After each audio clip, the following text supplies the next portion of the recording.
Okay, we're going to go ahead and get the meeting started. This is the Board of Education meeting for Community Consolidated School District 46, Wednesday, June 4th at 6 p.m. here at Frederick School. I need a call to order and a roll call, please. Mack. Here. Braden. Here. Nash. Absent. Halverson. Absent. Hune. Here. Miller. Here. And Weedman. Here. Very good. We have quorum. Please join me for the pledge. I pledge allegiance to the flag of the United States of America and to the republic for which it stands, one nation, under God, indivisible, with liberty and justice for all.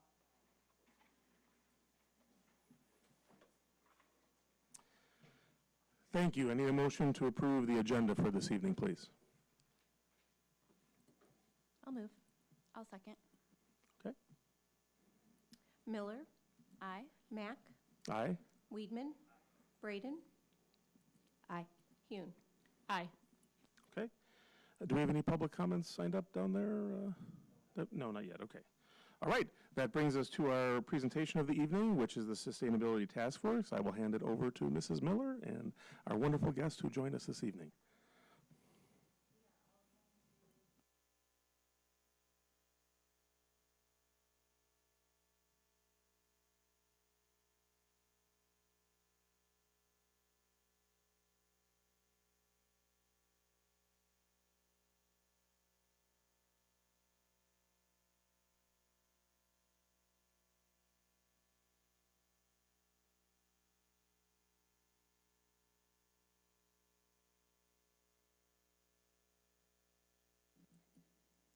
Okay.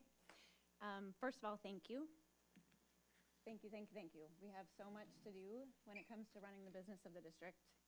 And I was thinking about why I was grateful for this district today and many days. And what struck me is that the form of this room is a circle. And so the people who care about kids, the people who have dedicated their lives to children, sit in this room, and what a privilege it is to be part of that circle.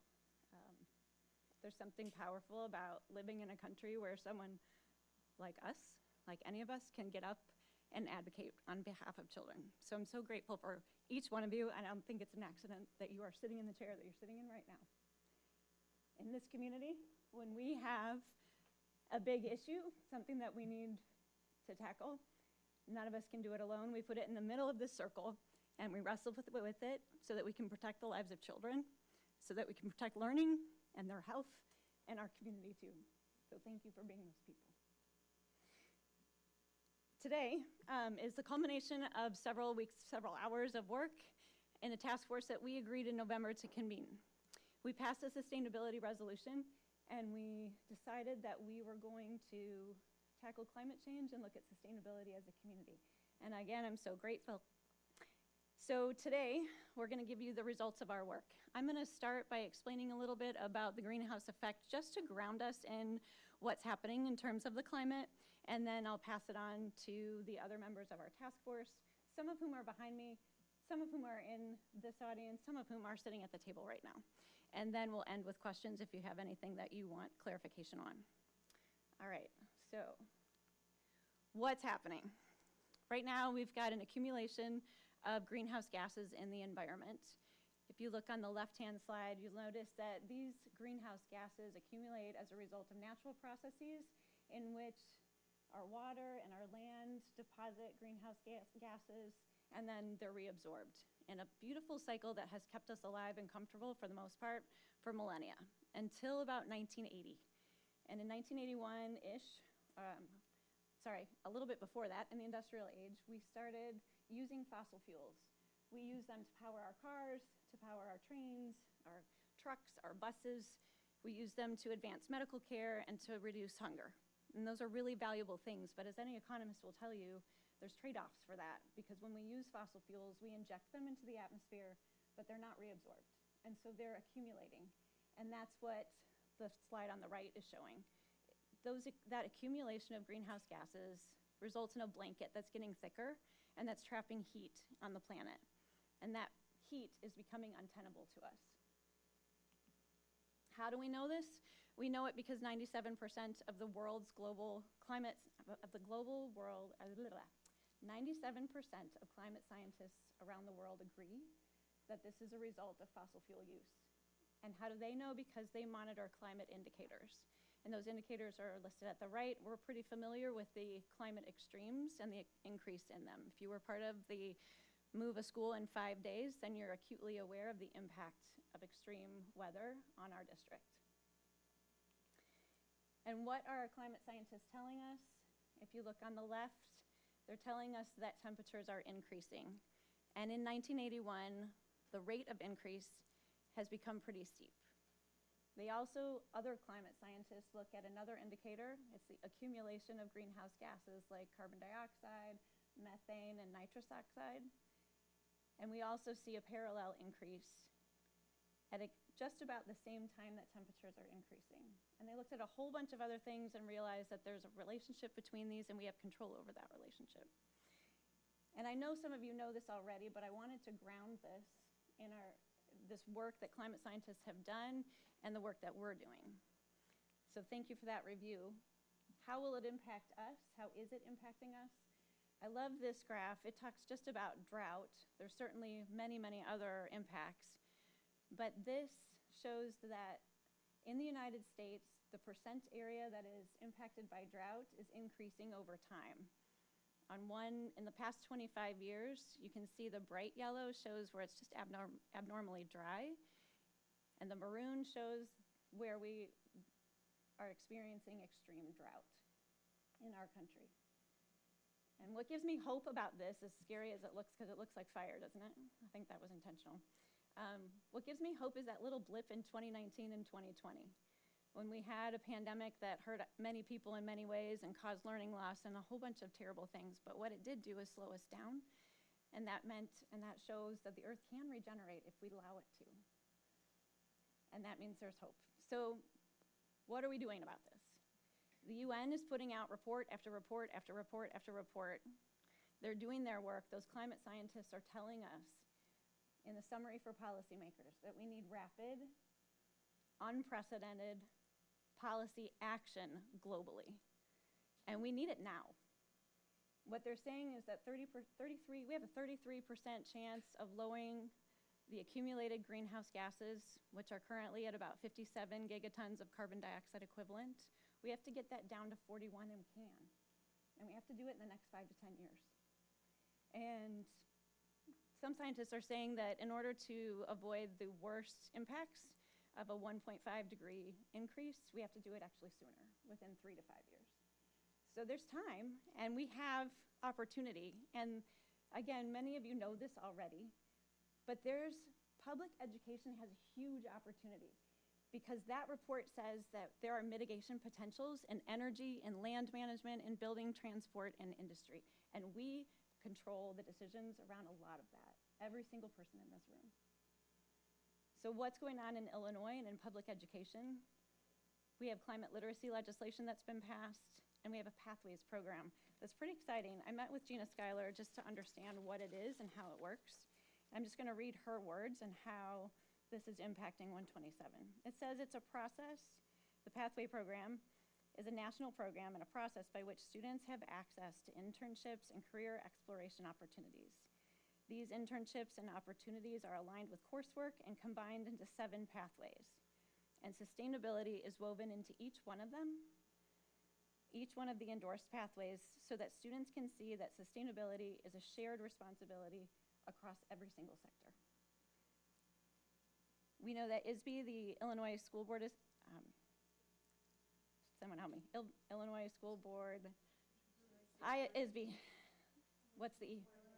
Thank you. The Illinois School Board of Education, thank you, has created a framework for this process, and D127 is actively creating partnerships across our community. So there's all kinds of opportunities for our kids. And these provide, again, internships, coursework, and meaningful opportunities that make their education relevant. And in our district, we passed a sustainability resolution. Our board said sustainability is a key consideration in the next strategic plan, and we're going to develop targets to make sure that we do our part. So there's all kinds of exciting stuff going on in our district, other than what the board has done, and that deserves some attention. So I'm going to pass it on now to the other members of the task force. They've done 3 things. They've defined sustainability, we've explored policies, programs, and initiatives that exist already, and we've also explored the funding mechanisms that have also been, are currently in place. And then they're gonna challenge us a little bit, and then we're gonna hear a little bit from some potential community partners and what they're doing and how our work overlaps. So right now, I'm gonna pass it on to Jess to talk about the definition. Thank you. Yes, as you know, the task force met 4 different times and split into smaller groups during those 1-hour meetings. And the task force members often read materials or watched videos ahead of time, and then during the meeting, we would talk a little bit about that information that had been pre-shared. But most of the meeting time was spent analyzing data together and conversing in small groups so that we could focus on that goal for that meeting. After 3 of the 4 task force meetings, the Board of Education meeting with all of you followed, and the board suspended Robert's Rules of Orders so that we could temporarily go into the media center next door. There you got a chance to see visual representations of what the task force group had worked on earlier that night. You also had the opportunity to converse quickly with members of the small groups and ask questions. And a beautiful thing about those meetings, suspension of the board meeting and going in there, was that a lot of students and community members were also in attendance, so it increased our community engagement participation in this process. As you may recall, by the end of the first task force meeting, the task force had generated 4 definitions of sustainability. And as you can see on this slide, those 4 definitions share several common elements.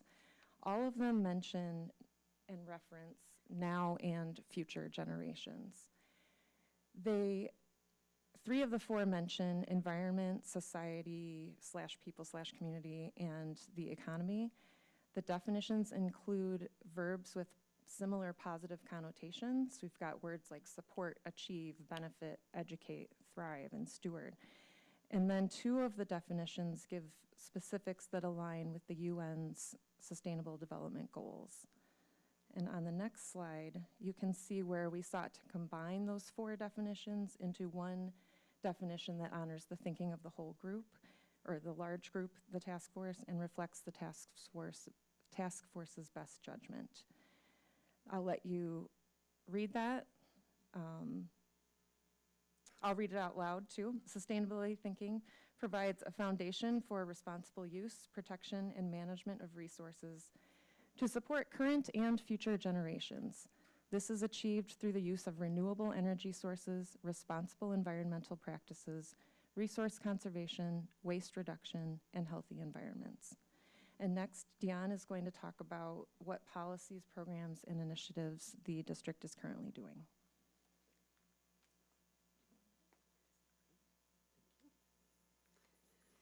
Thank you, Jessica. Another area of focus, excuse me, for the Sustainability Task Force were the policies, programs, and initiatives currently in place.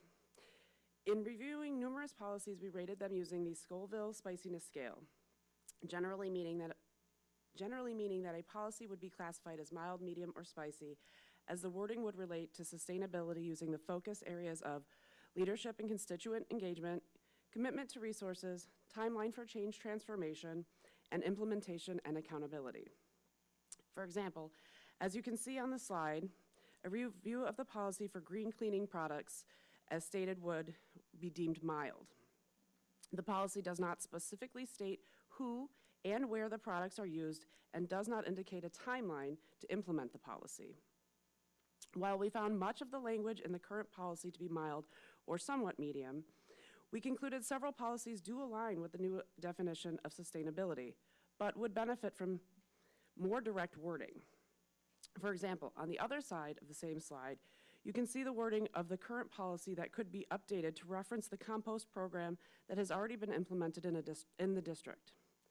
A consideration to the success of this initiative is that it had someone to champion the initiative, and that inspired more buy-in at each building in staff, students, and volunteers. Again, by updating policy with firmer wording that focuses the leadership, commitment, timeliness, and implementation areas would further the commitment of the district to the new definition of sustainability. So, what exists now in the current district policies, which we found positive in relation to the new sustainability definition? When considering many such topics as nutrition, transportation, and energy efficiency, we found a large portion of the current policy had aligned with the new definition of sustainability, but mainly in mild language. We also found that many of the policies had further potential to overlap. For example, policy 8:95, parent involvement, and policy 4:160, environmental quality of buildings and grounds, were found to have large overlap potential. As the garden coordinator for Woodview School, I can attest to the momentum there is for land management that involves student, faculty, and community involvement, particularly regarding outdoor learning, green and garden spaces. Such initiatives have momentum linked to several board policies affecting multiple stakeholders, thus impacting the triple bottom line. To conclude, we found the next step would be to evaluate current policies to align with the new definition of sustainability and look for more opportunities to inspire change. Now I'd like to introduce Shannon and Larkin to discuss the funding mechanisms.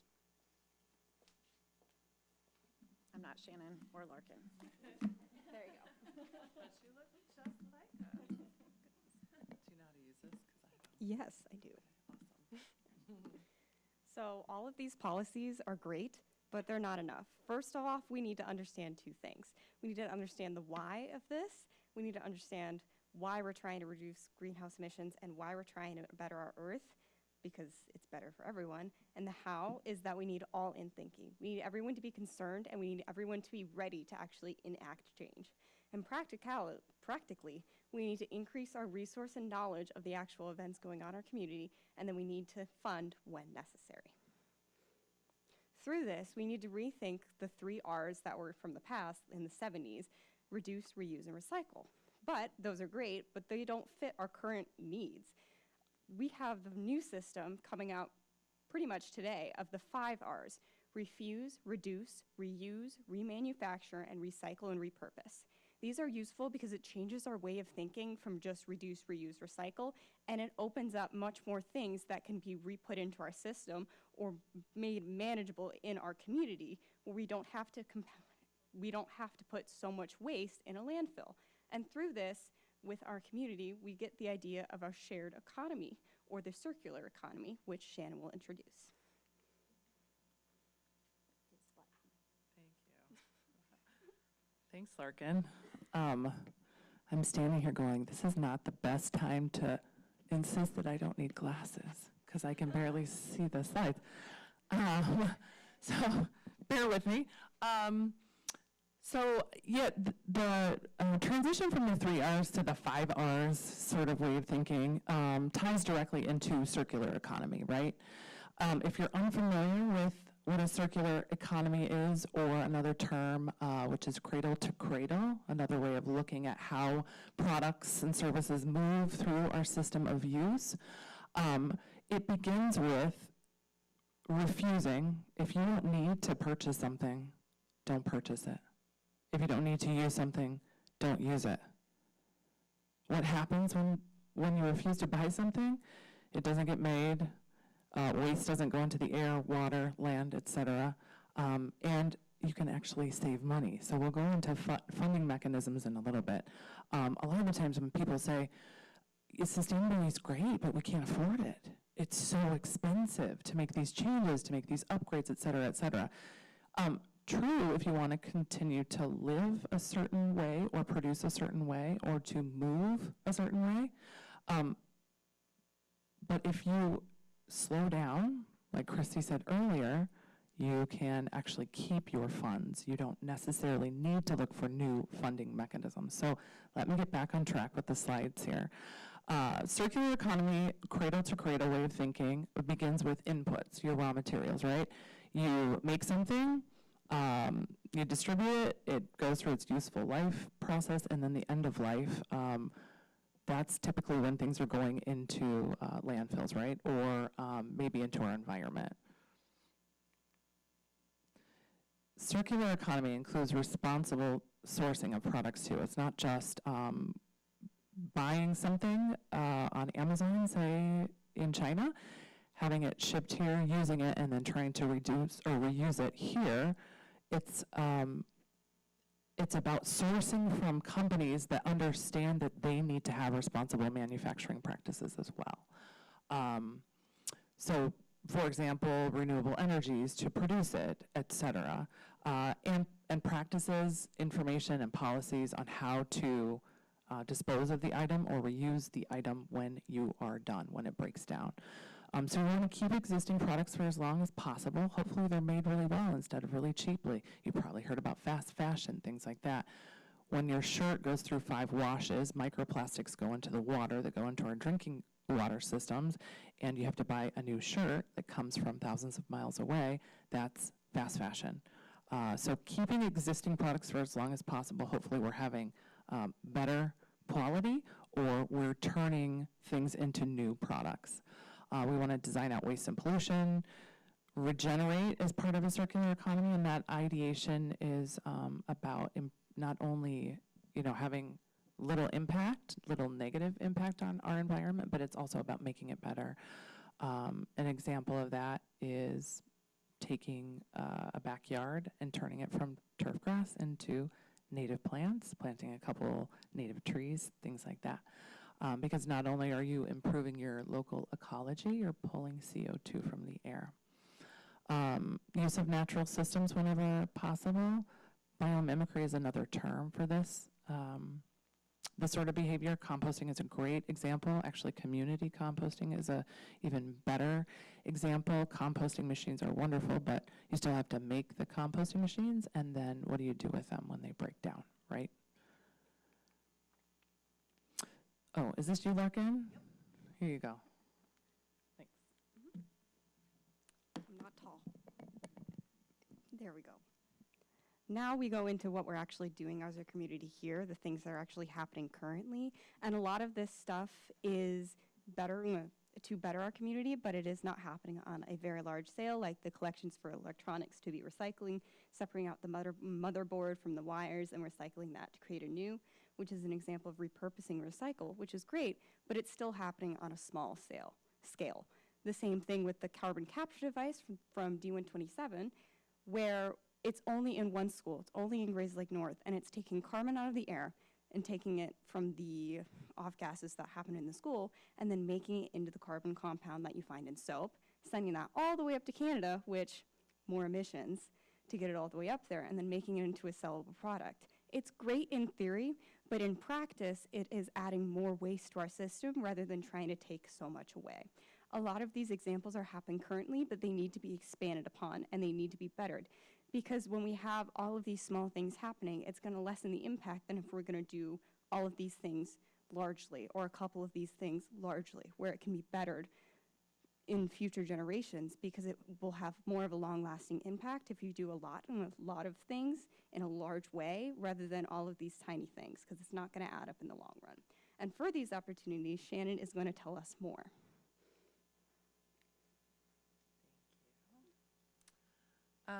So opportunities we've labeled these examples to sort of fit with our circular economy and the 5 R's examples that we had, or pictures that we had earlier.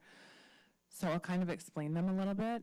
Solar expansion, community solar investment, and geothermal energy, if possible. It's a lot more of an investment up front, but in the long run, you save a lot of money, and it doesn't actually take that long. The payback period is fairly short. Solar expansion's great, so solar panels are wonderful. Community solar is better because you have one place where it's being made and everybody can draw on what is produced there, rather than making more solar panels for everyone to have. You can tap in without the panels on your own home or in your own yard. That's an example of reuse, because we're reusing natural energy, if that makes sense to you. Retrofitting with LEDs, so a lot of buildings have already done this. I think a lot of our schools do quite a bit of this already, but expand if you can. BAS for HVAC, let's see if I remember. BAS is building, help me. Thank you. So a smart system, building automation system. Thanks, everybody. Reduce your use of energy, right? Smart systems would include automated light systems, for example. Community garden expansion, awareness around local farmers markets, et cetera. Reuse, we categorize that in community use of a product. Sometimes that doesn't really make sense, but if you think about it, if you're using the land for multiple families, a community garden, that's reuse. It's like a shared community. It's a shared system. So community garden expansion, people can tap into locally grown, hopefully organic food, instead of needing to have something shipped. A lot of the times, if you want organic, it's got to come from California or other places that are pretty far away. Strengthening our connections and partnerships between institutions is part of a healthy communities or shared system. That's gonna help us not reinvent the wheel, I guess. So if somebody's already doing something, we can tap into what they're already doing, a system that maybe is already created. And then a greater awareness and partnership with SWACO. SWACO is the Solid Waste Agency of Lake County. I bet everybody in here knows that, but if you don't, they're amazing. They're an amazing resource if you're trying to figure out how to dispose of something. There's a lot of really weird things that we use that we don't want to get rid of, right? You don't want to say you can't use this, but how do you responsibly dispose of it?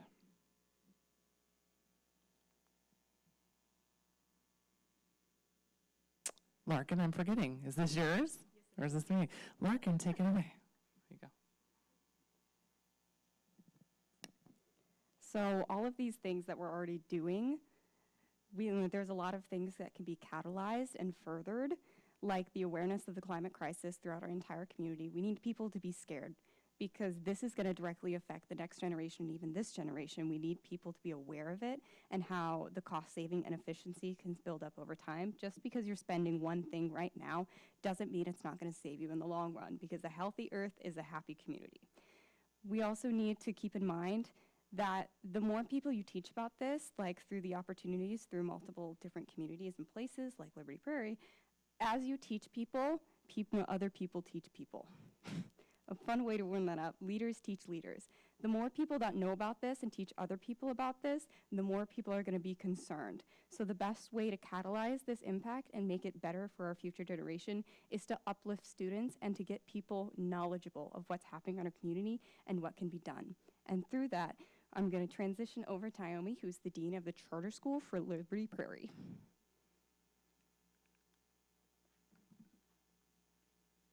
Thanks. Friends, we are all engaged in world-changing work, and you cannot change the world alone, or at least you can do a whole lot more if you work together. So as you heard, my name is Naomi Hirschheiser. I'm the Dean of Sustainability at Prairie Crossing Charter School. And at Prairie Crossing, we have years of experience and expertise in education for sustainability and place-based and outdoor learning. Both of these things, research shows, increase students' academic achievement and social emotional outcomes. And to us, it is important that every student be given the opportunity, and every teacher and faculty member as well, be given the opportunity to spend their days in a healthy and sustainable school. And so all schools should be working together towards this common goal. I would love for our communities to explore ways that we could partner that would allow us to improve the education that all our children receive and to improve the world as a whole. We could explore professional development partnerships and collaborative learning experiences for our teachers. We could partner in service learning opportunities that bring students together to learn from each other and from the community and allow them to feel empowered as citizens of planet Earth. Or we could explore other ways to work together. I don't know what it's going to look like, but ultimately, we're all here to provide the best educational opportunities for our students. And sustainability, it's relevant, it's authentic, it's integrated, and it's incredibly important in terms of assuring that our students are prepared for the world that they will live in as adults, and indeed that the world that they will live in as adults is livable. I hope that we can explore ways to engage in this meaningful and important work together. And now I'm going to pass it to Karen to talk about more potential partnerships. Thanks, Naomi. Hi, I'm Karen Wilkes. I'm the Executive Director at Liberty Prairie. We are working to become Lake County's learning farm. So this is a really exciting conversation that is going on here. I'm celebrating 3 years in the community of Grays Lake, and I am so excited to be part of such an innovative community that is working together for big change and big outcomes for our students. That slide back a little bit ago where it said it's all in thinking, this is an example of all in thinking. We are D127's agricultural pathway, so Liberty Prairie is the D127 agricultural pathway. We are in our 3rd year of that. We are a district-wide initiative that's actually at the, approved at the budget state level. We're the first of its kind in the state. We're having amazing student outcomes. Larkin is one of the students that have come through the programs. They're super inspiring. Young people are reporting that they want to make a change in the world, but they don't have the skills and the experience to do so. So we're excited to be a component of that part, and we're looking forward to other ways that we can do that. We keep teasing that we're working on trying to make Lake County the healthiest county in the nation. And there actually is a metric for that. Right now we're number 199. So that's pretty good, and the plentiful counties that there are, but we can go up. And so when we're thinking about what does this mean for students or what kind of opportunities or what kind of partnerships, it's kind of hard to imagine what that looks like. So I brought a little video with me. It's 37 seconds. If you have questions or thoughts about it, I'd love to hear them. But may I have you play the video, please?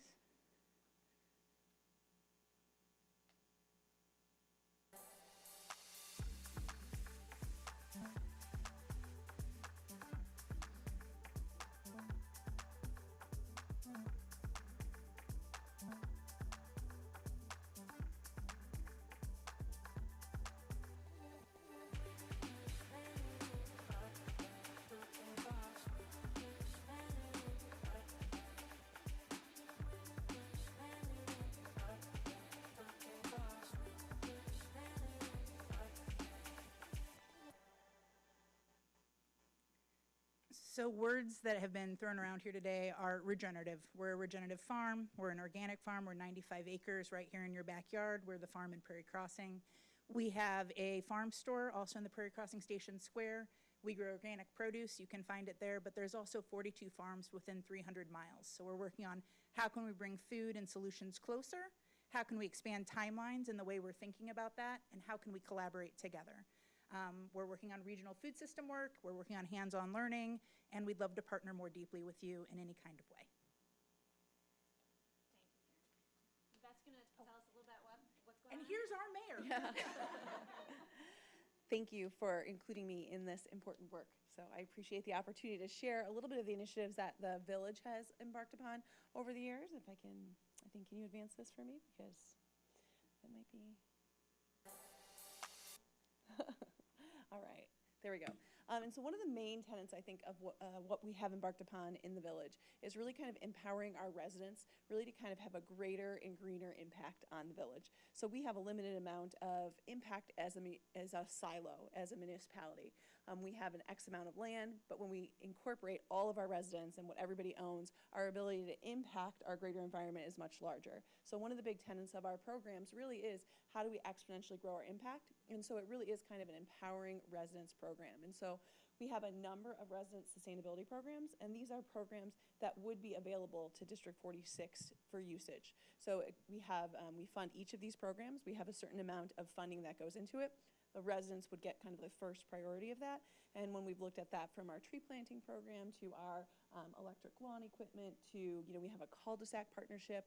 If those monies go unused, that would definitely be something that we could be able to use with the school district in that impact, or we could look at those in different reasons. So I just kind of want people to be aware of it from a personal perspective, right? Something that we can continue to push, but also in a partnership with District 46 when you talk about the ability to impact. And so that is something as an educator that I always see is the ability to really change and shape minds for the future, right? The reduce, reuse, recycle is probably ingrained into all of our minds from the educational system. And so the 5 R's and the expansion upon that is a really great opportunity. And these programs really are something that this teaching residence really has been a core part of like our sustainability strategy, right? And so we've got did I skip, I'm sorry. Oh, sorry, there we go. I'll look at this a little bit longer. But really, the empowering through education, right? And then we have our reduce, reusing, recycling that we have at our Grays Lake Sustainability Campus. So a great story I always like to tell is that a little while back, the state ran out of funding for electronics recycling, and that was something that they were no longer going to offer. And so the village of Grays Lake actually used our Berry Street Recycling Center to do electronics recycling for the entire county. So I think it's a really great success story for us to really show that we've really stepped up and taken a leadership role when it comes to this stuff. We are developing something that's down by the Countryside landfill, which is called the Green Campus. And so those services will now be moved with Swalco to that space. So we've carried the work in the heat of the day, and that is being moved over to a more countywide piece. And so the partnerships that we've had with Swalco is, I think, a really lasting one. We've had great partnerships along the way. We are a charter member of Swalco, so the Village of Grays Lake is really an initiative, one of the initiators of that group, and we've been a leader in that group since its inception. We were the first community in Lake County to do curbside recycling, and we are one of the first 2 communities to do the curbside composting program. So when we talk about successes and things that we've had, I think it's a really important piece for us to be proud of as a community, and I especially am really proud of the partnership that we've embarked upon with District 46 and the composting that happens in the lunchrooms. So that work that you guys have done is really just amazing. The statistics on the waste diversion, and then the methane gas that's diverted from what you guys have done is really exceptional, not to mention the impact you're having on students. And so we as a village are always looking for partnerships without the county and partnerships within our own community, and are very excited about the opportunity to continue the partnership and help in the goals that have been discussed. And so thank you very much for, and I have a third one. I think that these got flipped somehow in the piece, but just kind of, this was what I was hoping was coming next, but this is some of the pieces that we offer as well when it comes to the reduction in stream, which is another one of our major focuses. So as a reduction, being very close to the landfill, as we all know we are, we are very aware of needing to reduce the impact that's there, and so that's been a really big piece of it, and just that historical commitment that we've had and that we hope to be able to continue. I'm really proud to be a part of this community, and was really happy to be invited to be a part of it, and really want to thank Christy for envisioning it and inviting all of us into this group. So thank you for the work. So thank you. I know that we have a meeting in front of us and much district business to do. Climate change is just, it's huge. And there's so many partners in front of us right now. I know many of you already know a lot of this information. I know some of you are already engaged with what's going on at 127 and other partnerships. But again, just want to thank you for committing to setting targets and making this part of our sustainability, or I'm sorry, part of our strategic plan, so that we can make sure that we can not distract our staff, so that they're not working on projects that aren't reflected clearly, so that we're not asking them to do things outside of what our strategic plan already suggests. We've already done that, and there's so much we can build on. So I'm just so grateful to be a part of this conversation, and also appreciate that we spent this time focused on it. At this point, do you have any questions? What have we missed? The board? I have a bunch, but I have to process it a little bit. I hear you. So just to think through some of the notes that I have. I explained to everyone, if no one has questions, it's just an indicator that people are processing. So. I think the one thing, though, that I take away from the presentation, I'll just share that as I noted down here, is that idea of all-in thinking, which is a really interesting way of looking at it, that I've never considered that term before, and I think that's important if we're moving in that direction. The all-in thinking is something that has to, and you and I talked about the pathway programs, because those exist within educational, communities, and that those are highly effective programs to get students engaged in these types of projects, clearly. So I know that I'll touch base with you, but there's a lot to unpack. I've got their emails too. Yeah, please, because yeah. No, I appreciate, I know many of you put in hours and were here and had conversations with us out in the media center, and really appreciate you bringing us all this to digest and think about as we head into strategic planning next year. So hopefully we'll see you all there as well as we really dive into what's next for the district. So thank you so much. I'm going to jump back in, because I think the most important thing, too, is to talk about what are these possible partnerships? I know we've listed a whole bunch, but how do we continue to engage those and really electrify those into something that's, you know, that's more than just a list that we see at regular presentations, right? Like, what are the engagements with the village, right? What are the engagements with D127, right? I mean, our boards generally operate very separately. So how do we get that merge better, you know, in the work that we all do as boards? I could go on, but I'll stop. Are you, Larkin? Yeah. Are you, That was just another recording. observation, just like what, you know, like some of those things, you know, how do we continue to build upon those partnerships and increase the partnerships with the village and with some of the things, you know, I mean, the village is going to continue to expand businesses and opportunities too. How do we connect with those future opportunities and make sure that we're, you know, looking at the lens through that as those things come into the village? What can we do with them? What can we do with D127? Those are larger questions that we don't have to unpack now, but things that I'm thinking of. thank you.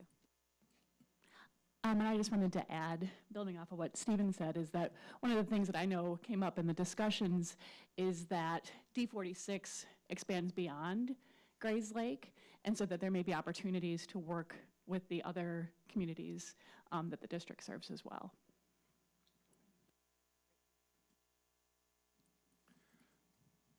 Anything else? Thank you very, very much. Thank you. I just want to extend my thank you to the people who have shown up hour after hour, day after day, not only at our task force, but also in our schools, in our schoolyards, in our community. So thank you very much to everyone in this room. Thank you. Thank you, Christy. Yeah.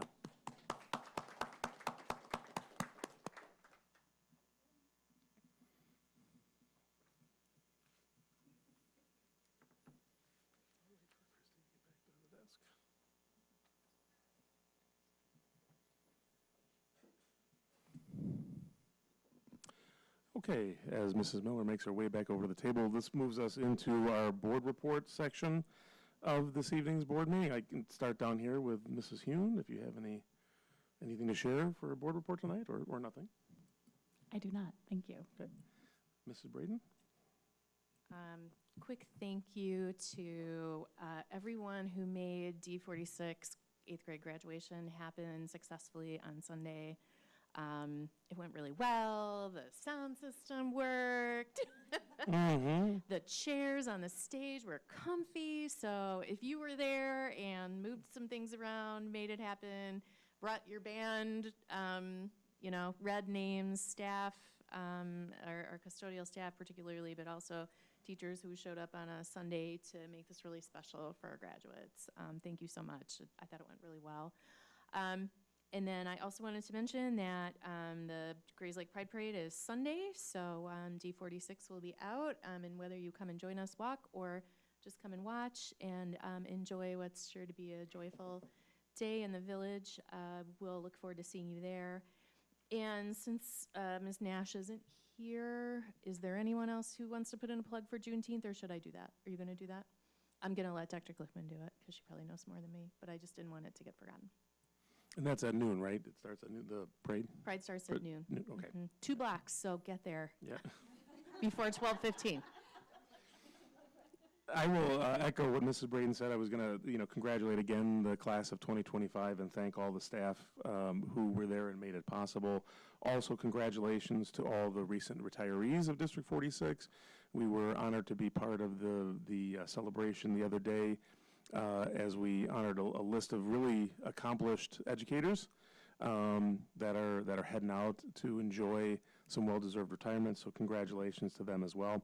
I did have to share too as well. Was it last week? I can't remember now. Last week or the week before that we did our annual board self-evaluation workshop.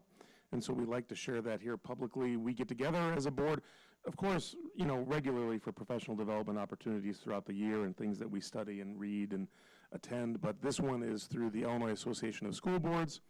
And we've done this annually for some time now, I think. And it is it's the school board self-evaluation workshop. And so we get together and we talk about how we are doing, just to kind of really it's really a reflective workshop. So putting this out on the public meeting here is to let the public know that, sitting on the board is an honor that has been entrusted to us by the voters, and we take it seriously when we consider time to reflect on how we are doing as a board with that charge of stewardship that was given to us during the election. So we talked about, what our goals have been. Have we reflected on how we did in the past year or two? Some of the things we'd like to see going forward in terms of different categories of board learning. Is our policy, do we need to do more work on policy? Do we need to do more work on meeting structure? Those types of things, and reflecting on how, what knowledge we are all bringing to the board. So just wanted to share that as a recent update for any members of the public that are interested in what we do to self-reflect on what we do. And that's it. That's all I have. Mrs. Miller. I just wanted to add my congratulations to all of our 8th grade graduates and their families. I think my favorite moment I'm going to put you on the spot, Dr. Lorenzo, but my favorite moment in graduation was watching you welcome, I think his name is Jason, to the podium. I just love being part of a community that welcomes, makes space for all kinds of kids. And so it was great to see him receive his diploma. So thank you for that. Also, congratulations to our retirees. I'll echo Dr. Mack, and just wanted to highlight that was one of the best retirement celebrations I've ever been to. Our principals, they were amazing. So please thank them on our behalf. That was wonderful to see, It was just amazing to watch them celebrate the people they so clearly care about. And I also want to offer my thanks to Dr. Glickman. I think it is telling when all the principals of 8 different schools are coming together and working, 7 schools, thank you. 7 principals, when they come together and there's so much cohesion and so much humor and fun, I think that speaks to a culture that you've built, so thank you. Mr. Weidman? Okay, that brings us to the superintendent's report. Dr. Glickman. Thank you, Dr. Mack. Yes, I can speak about the Pride Parade, which will be happening, well, we talked about the Pride Parade already, which will be this weekend. Also, we have the Freedom Walk, the celebration of Freedom Walk on Juneteenth, and that will be occurring from 5 to 7 p.m. It starts at the Grays Lake Public Library and then moves through Central Park and ends at the Grays Lake Heritage Center and Museum. There will be food, there will be music, there will be a timeline walk through history, and the mobile museum for tolerance will be there that evening as well. So should be a really nice late afternoon evening to be together. I'm going to hand this over to Mrs. Pelser to talk about our media center. Yes, Update. so as Mrs. Gluck shared, we have completed 3 rounds of our user group meetings at Meadowview, Prairie View, Frederick, and Park.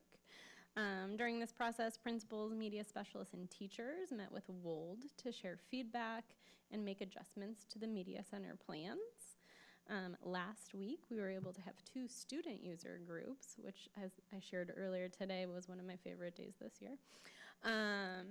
Where 8th graders from GMS and Park were able to share their feedback and input on the media center designs and come up with some really neat themes and ideas to incorporate in there. So WOLD will be coming back in July to share a more full update, I'm going to say, but it has been an exciting process so far. Thank you. Mrs. Gluck, summer school. Yeah, so while we were, happy to send off our students yesterday, we have a lot of students coming back on Monday next week on June 9th to start summer school. So I just wanted to share with you summer school is from June 9th to July 3rd, Monday through Thursday. No school on June 19th. And we have 95 students that are attending extended school year, We have 76 students that are attending our Title I Bridges program, and we have 223 students attending our Adelante program. All of our programs will be at Park this summer, so really excited to welcome our students back on Monday. And then we also have some students that will be attending the Illinois Virtual Schools and Academy Summer Boot Camp as well. And that was available to all of our students that were just finishing kindergarten through 7th grade. So excited for them as well. Can't wait to see them. All right, a few weeks ago, I had my annual meeting with the Guardian Teacher Advisory Committee. Board, as a reminder, this is a committee that I meet with at least yearly, if not more often, to talk about the discipline procedures and policies of our school district, talk about how all that's been going, and see if there are any tweaks that we should be making to the way we do things and ultimately in our student handbook. So we had that meeting a few weeks ago. It was another really great meeting. We had participation from all schools that included staff and parents and administrators kind of throughout the district. We started really with a celebration, which was to talk about student cell phones. You may remember this time last year I did a big presentation for you because we were looking at big changes, which was banning student cell phones. And we had all kinds of procedures in place for how to do it. And then we held our breath a little bit. And my goodness, did that rollout go well. Across the board, every parent who was on the committee, teachers on the committee, and administrators all said, yeah, it's been a non-event. Our students are extremely compliant with the cell phones. We're going to get back to a but in a moment. Okay, so just hold that out for yourself for a moment. That sounded odd. We are awaiting a potential new state law that would be banning cell phones throughout the state in schools. We don't know for sure if that'll come through or not. But if it does, if there are any changes that we need to make to our procedures and ultimately our student handbook, we'll let you know. But as is, we're not making any changes right now to the way we're doing that. Here is the but. But smart watch use is on the rise. So one of the things that we're seeing is that some of our older students are really using their smartwatches. I'll display mine, which has made many comments to me during this meeting already. So our students too are using those as replacements for their smartwatches and kind of seeing messages come through. We did make it clear in our procedures that students cannot be communicating with smartwatches throughout the day, and parents cannot be communicating with their children throughout the day. However, we are seeing it happen. In fact, it's also happening at 3rd and 4th grade. We're seeing kind of an increase there with those, I can't remember what they're called, but the kind of smartwatches that people can buy for their kids that don't even have a phone attached to them. I think you know what they are. So students are having those and then maybe disappearing into the bathroom and calling their parents and saying, come pick me up. And we don't know anything about it, right? They go down to the office and say, my parents are picking me up, but the child has never been to the office to talk to the nurse. Those kinds of things continue to happen. So we know we have to work on that. One of the things we talked about is that when this matter is addressed, it stops. So when we tell our students, hey, you can't be doing that, and when we call parents when it's happening, that has made a difference. So the one change we're making right now is making an update to our student handbook.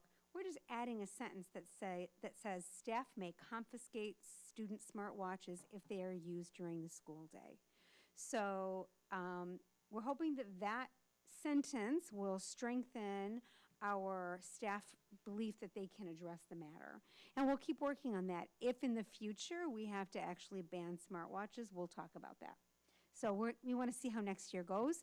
It's also possible that if the governor does, if a law is passed in Illinois regarding cell phones, smartwatches might be included into that as well, which might change our procedures. We also talked about how difficult it is to receive confirmation that parents have received the student handbook. So that's a process that we use every year where we have parents sign off that they've gotten the student handbook. And that's important because, well, people have heard me say this before, I was the parent who actually sat next to my child and went through the handbook with them. Yep, laugh it up. That was me. That's the kind of parent I was. You're probably not surprised. But we know not everybody does that, but we do need our parents to acknowledge that handbook. So what we've come up with and what many school districts do is in the future, starting in 26, 27, we'll be doing that as a part of the registration process. And we're simply going to be adding a statement that says, I acknowledge that I can access the handbook at this link.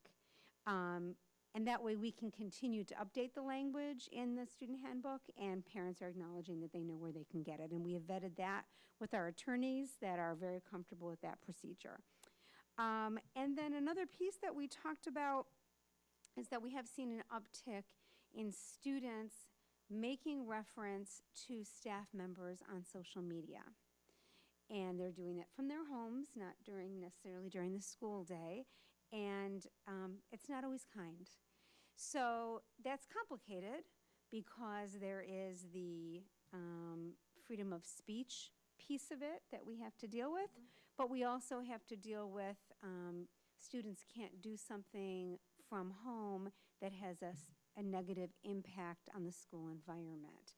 So the message I bring out to our administrators is that when that occurs, they need to bring it to my attention and we'll address it on a case-by-case basis. So that's kind of the update of what we talked about this year's meeting. And finally, the superintendent's report would not be complete if I didn't acknowledge the fact that yesterday was the last day of school. It was a good last day of school. It did end with a bang when, honestly, a minute and a half before our K through fourth graders were about to get on the bus, the skies just opened up and water just poured from the heavens. It was quite a thing. And yet our staff members were out there waving at their students. I did fear for our kindergartners who were marching out with their little crowns into, their paper crowns into the water. I'm assuming not many of those crowns made it home intact. But regardless, it was a fun day, and our kids did a great job. And we wish all of our students and our staff members a wonderful summer vacation. A summer vacation that, as we remember, is 1 month. It's coming. 1 week shorter this year, right? And next year, it's actually 2 weeks longer. Why is that? Construction. Okay, want to make sure we all remember. And that's the end of the superintendent report. Thank you, Dr. Glickman. Okay, that brings us to our consent agenda. I need a motion to approve this evening's consent agenda, please, which includes the personnel addendum that was sent to us earlier today.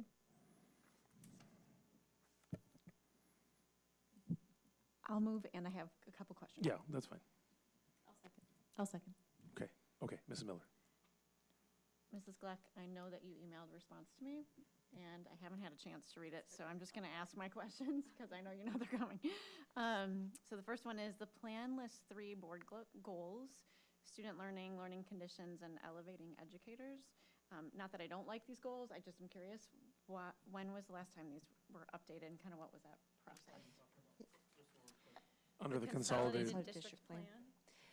So those 3 goals are Illinois State Board of Education goals, ISB goals. They're not District 46 goals. Okay. They're listed in the ISB strategic plan that is currently 2024 to 2027. They were also the same goals in their previous strategic plan and haven't been changed since I Gotcha. don't know when. Okay.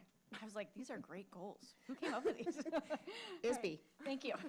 And then one of the needs, my second question is on question 5, one of the newer needs that is being addressed is addressing the needs of accelerated students. And later in that question, there's mention of differentiated instruction methods.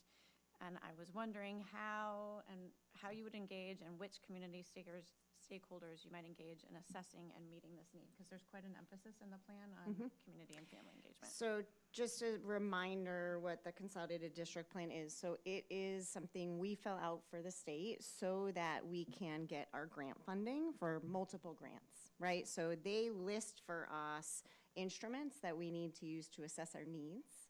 And then they ask us some really specific questions about who will be involved in each of those. So the part you're talking about is where we discuss that we're going to use all the information we gather from the district equity action plan, from our 5 essential surveys that go out, the school report card, and we use all of that to help us to identify some of our needs. We then later in the plan talk a little bit about how MPAC is part of all of that. There's an advisory group for Title I that's part of that. And so it lists who the stakeholders are that we reach out to so that we can follow the compliance measures in order to get all our grant funding to then support it. So when we're talking about differentiation, we're talking about both acceleration and how are we supporting needs for our students through all of those grants. Okay, last one. As you kind of switch gears into accelerated students, and the reason I'm asking is just as part of community engagement, trying to figure out what this looks like in the big picture. Yeah. So what value do you anticipate they will bring? Yeah. How can we support you, basically? So I think super valuable, right? Because we get feedback from the community from when we hold all of these stakeholder meetings. And so then it helps us to know what are some steps that need to be taken in order to be able to help support our students, and what are some of those methods and resources that are available to us to be able to collaborate with all stakeholders. So when the consolidated district plan is talking about stakeholders, it's talking about staff, administrators, students, community members, and parents. Okay. Yeah, so it's kind of gathering input from everybody, which is why all those other pieces are part of it. Exactly. So steps to take, methods, and kind of a whole picture of understanding. Okay. Exactly. Thank you. You're welcome.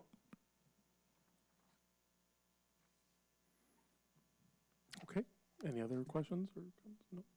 No? Okay. Braden, Aye. Hune, Aye. Miller, Aye. Mack, Aye. and Weedman. Aye. Okay, thank you. We have a number of action items this evening. To begin with, I need a motion to approve the emergency management system Raptor. I'll move. I'll second. Okay, are there any questions? Mrs. Miller, go ahead. Who am I? Is it Amanda? Okay, you tagged him. Okay, it's just $79,000 is a chunk of change, so just wondering how it will add value to what currently exists. I think the memo listed three services: to initiate drills, alert law enforcement, and account for students during reunification. Can you just help me understand how it builds on, like, what are we already doing to do those things, and then how does this add value? Yep, so this year we used a tool called Stop It. Sorry, like, what? Which was offered through Lake County through a grant through the ROE. And the goal of that system, and really the goal of this system, is to have a solid communication tool during emergencies. So a tool where any staff member could start or initiate an alert for an emergency, and that the core responders in the building and first responders in the community can come and support that. So it can be anything from, there's a student in crisis in my room and I just need the building crisis team to come support me, to there's a stranger in the hallway who I don't know who it is, right? So it's a wide range of emergencies, but it allows one place for communication. It also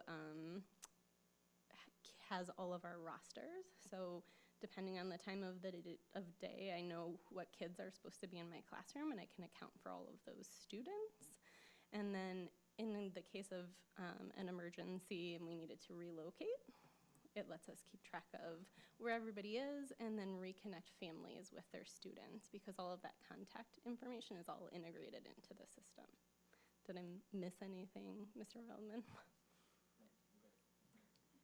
I'm just going to add one piece. It's not really an answer to your question, but just a reminder to the board that during the information that we provided to the community about the referendum, one of the commitments that we made was to beef up our emergency systems. So this is one of the ways in which we'll be doing that.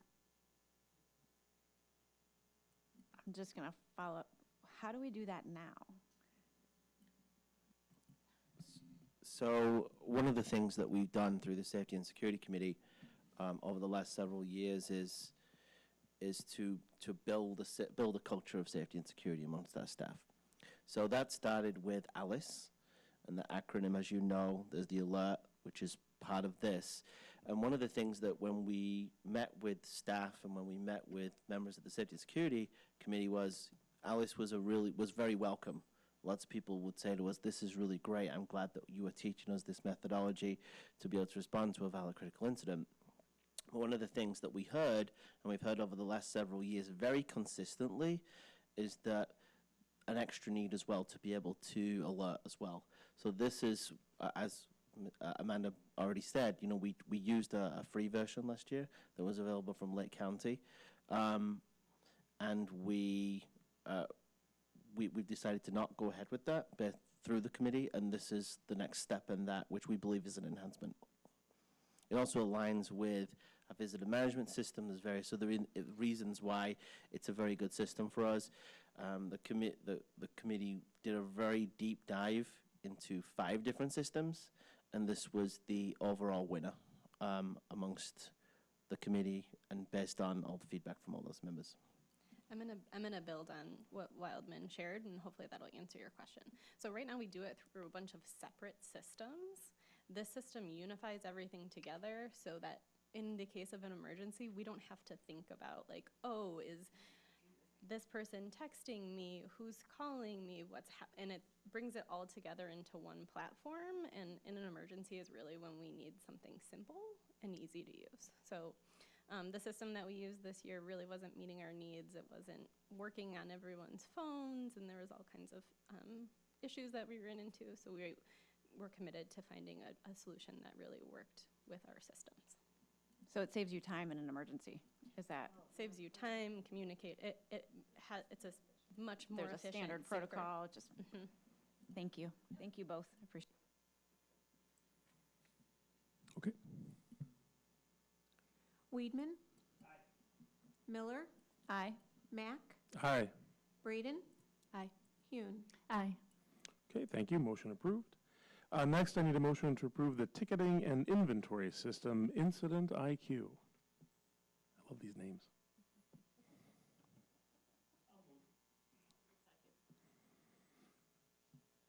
Okay.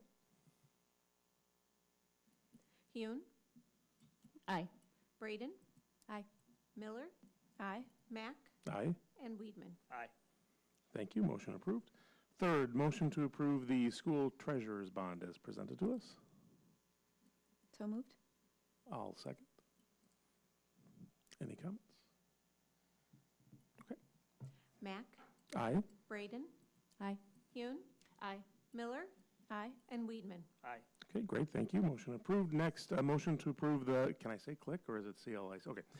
A motion to approve the CLIC workers' compensation renewal. I'll move. I'll second. Okay. Mack? Aye. Braden? Aye. Miller? Aye. Hune? Aye. And Weedman? Aye. Thank you. Motion approved. And conjointly with that, a motion to approve the CLIC property casualty insurance renewal. I'll move. I'll second. Any comments? Okay. Miller? Aye. Hune? Aye. Braden? Aye. Mack?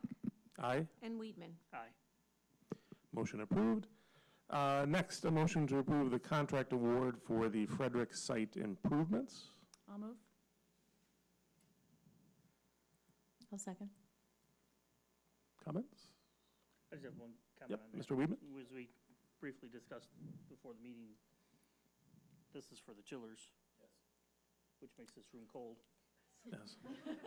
which makes this room a little warm, which we're coming into the summer months with no air conditioning. And it's warm. We just may want to think about relocating the board meetings into another building. It has nothing really to do with this, but other than logistically, we may want to think. During that time. Question for Jose.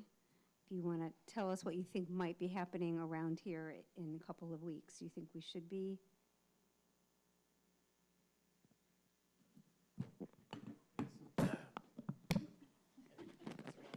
Hey.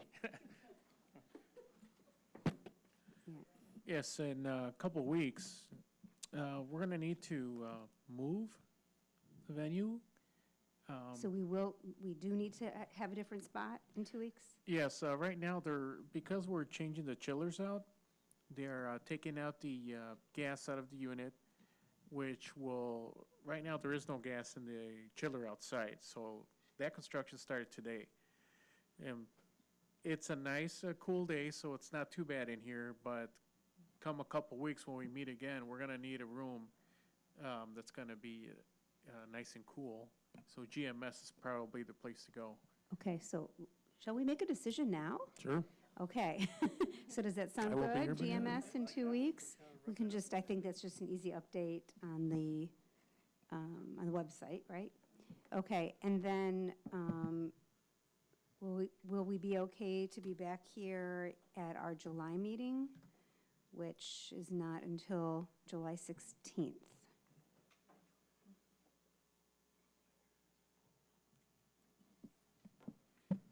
Just speak loudly. We will need the July 16th to be at GMS also. It looks like they are ahead of schedule, but for sure, July 16th will need to be at GMS also.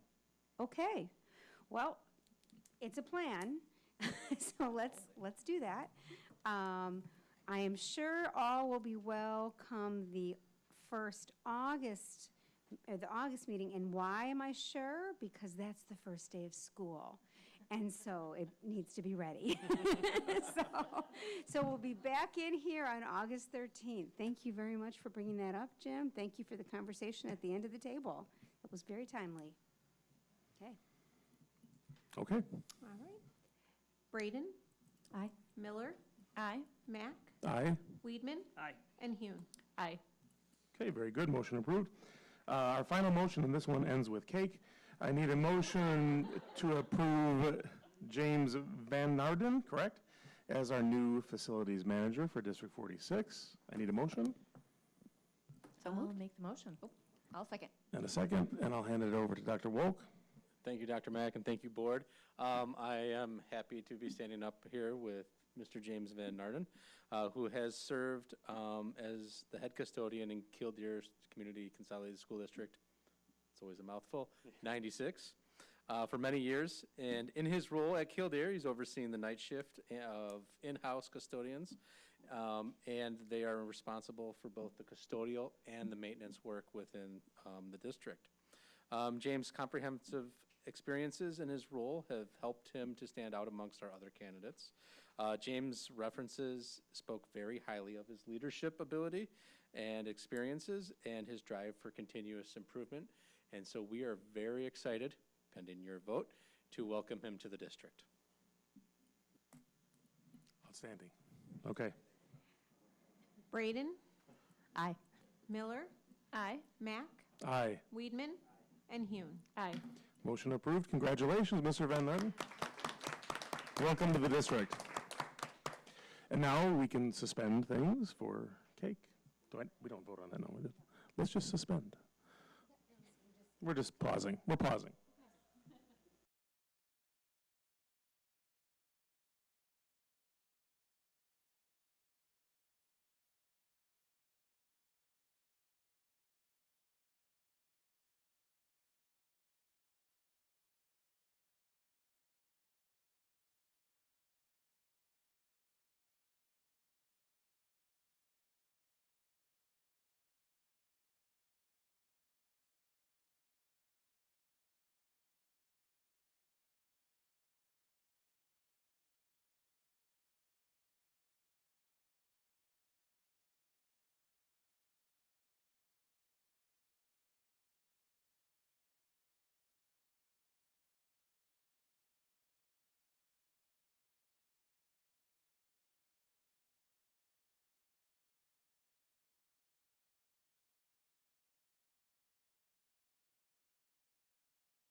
Okay, and we're back. All right, I guess I don't really need to say that. All right, the next item on our agenda are unfinished business items. We are moving to a discussion of the tentative budget presentation, which I will hand over to Mr. Wildman. Good evening, Board of Education, members of the community. I am pleased to present the tentative budget for fiscal year 25-26. This marks an important checkpoint in our financial planning process, and I look forward to walking through key updates, context, and next steps. As always, our budgeting process is guided by a mission: empowering learners, creating equity, cultivating community. These three principles remain central as we make investments aligned with our values and goals. Tonight's budget presentation is directly tied to our strategic plan and board policy. We continue to refine and review our budget annually to ensure we provide high-quality learning for all students while remaining aligned to district goals. So here's a brief overview of our budget timeline. We discussed the preliminary budget on May 14th. Tonight we will review the tentative budget. Beginning June 5th and onwards, the tentative budget will be on public display. It needs to be on display for a minimum of 30 days, with final adoption scheduled on September 17th, following a public hearing. As required, the adopted budget needs to be filed with ISB, the Illinois State Board of Education, by September 30th. So since the May 14th presentation, there have been several notable updates. Our insurance renewals, which have just been approved this evening, earlier in the agenda, are finalized and will go for and have been approved, and those costs have been included in the budget. Our IMRF contribution rate, I mentioned in the preliminary budget that I didn't have that. I usually have that at the preliminary. We received that in the last few days after the preliminary was presented, and it's actually gone up from 9.28 to 9.34, bless you. And that is the contribution rate that we pay for our IMRF employees. The state budget's passed, which is a really great thing. It includes funding for evidence-based funding. It's full funding of evidence-based funding, including increased support for mandated categoricals, the continuation of the third year of the teacher vacancy grant, which we are a recipient of, and additional funding for literacy. So these developments validate the revenue assumptions in our preliminary budget. We don't need to make any changes based on this. So our current situation, this is a slide that I think I've presented for the same 3 years. As discussed, our budgets are not isolated events. They're symptoms of a larger structural deficit. Our operational costs, including necessary capital investments, continue to outpace revenue growth. That's going to be something I'm actually going to talk about in a slide which is upcoming. We are a Tier 1 district still. We're currently at 70% adequacy with a $15.9 million adequacy gap. Looking ahead, if the state maintains EBF funding increases, we may gradually reduce the structural deficit. However, the primary revenue tool remains to us local property taxes. But as you do know, we are constrained by PTEL, the Property Extension Limitation Law, and the Consumer Price Index. Fortunately for our community, we passed the limiting rate referendum in April 2024, and this will provide an additional $7.8 million annually beginning in 26-27, a significant step forward.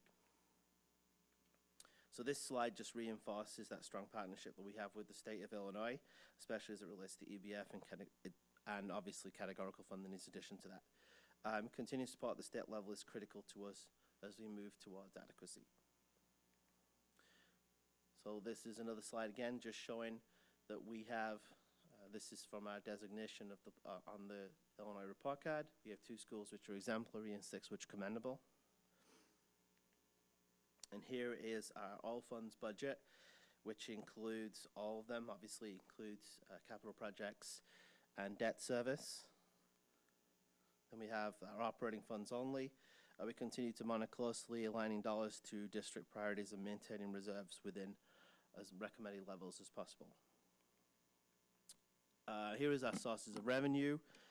Local property taxes continue to make up the largest share of revenue. The referendum, when it's received in 26-27, will help stabilize this picture, which will reduce that amount quite significantly and reduce the amount that we rely upon from state and federal. We will continue to receive support from the state through EBF and mandated categorical grants as well, as I've already stated. On the expenditure side, salaries and benefits remain our largest category when put together, which reflects our continued investments in staff. Because as I've said various times, we are a people business. We are all about students. We are all about all our teachers and all the staff that support them, and that's the main part of our expenditures. We're also spending on capital projects, instructional resources, and other supports aligned to student success. So this is a slide where I could have gone through a lot of things, but I just went through some highlights of things that we're going to be doing this next year. The chillers, imagine the chillers. We're just literally talking about them a few minutes ago. We've just approved several that we've approved as a board and administration. You have approved several things which total at $1.9 million. That's the total amount for the chillers at Frederick and Prairie View and the boilers at GMS and all the other supporting work. And obviously that is something which is really important based on all the things that the district has gone through over the last 2 years.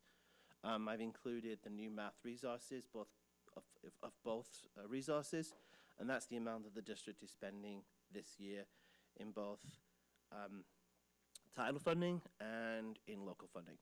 And now I've got an addition for you, which is a new air handling unit at Park Campus. So I'm going to talk a little bit about that. Okay, so we're going to have to spend $120,000, or that's our recommendation to you, and it's not currently in the budget.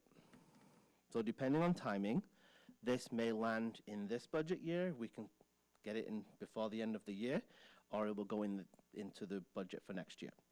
So the air handling unit serving the administrative air handling system at Park Campus is in very poor condition and requires replacement. The existing coil was developed whole, significantly compromising the system's ability to function reliably and efficiently.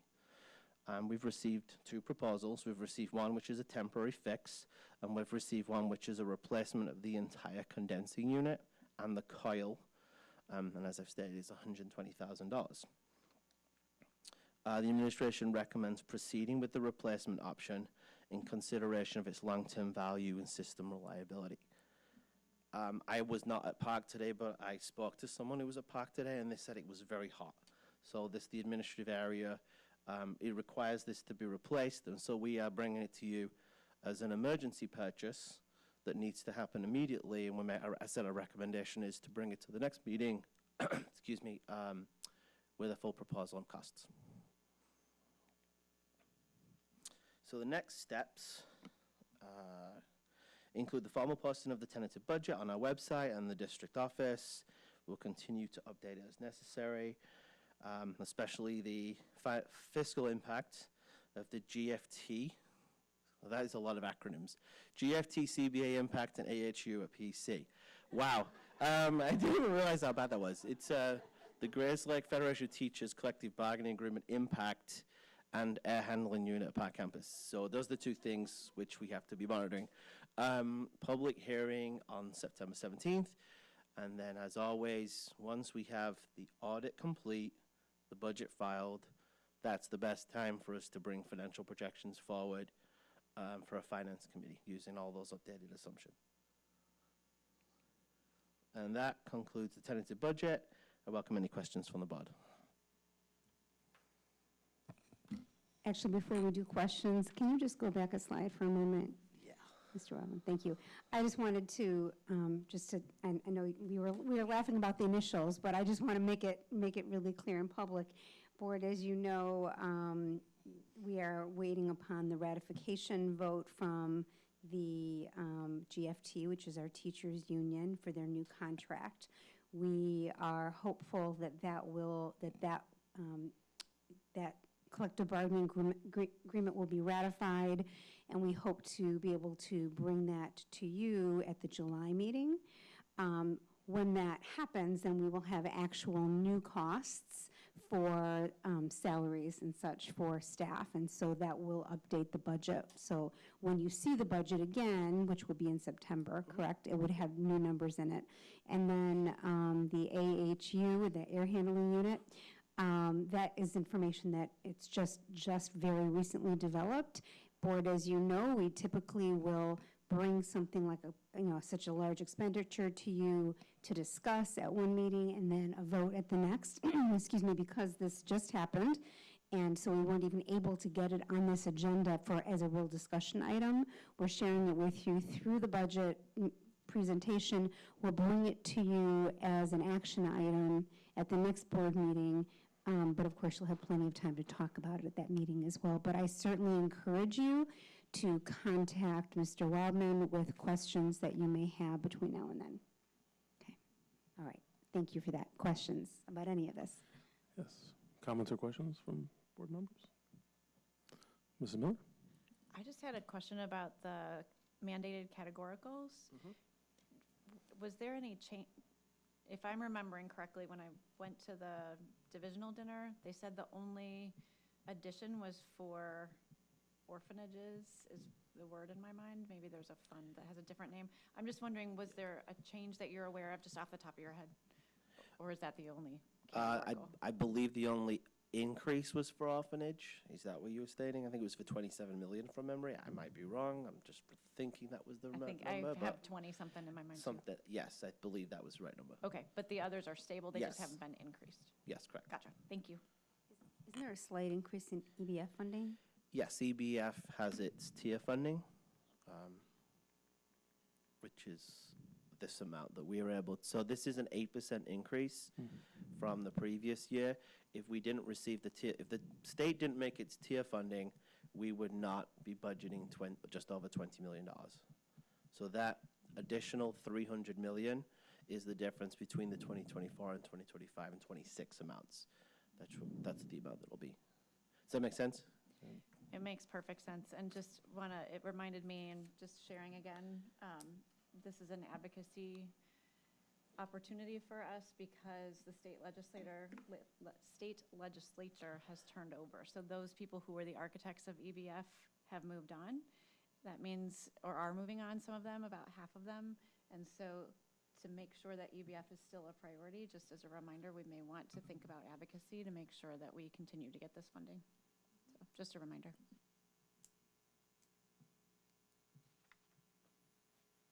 Okay. Thank you, Mr. Wildman. I'm going to stay. Oh, you're staying. Oh, that's right. Yes, okay. Next up. Yep. Don't go anywhere. No. An update from the Resource Conservation Committee. Okay.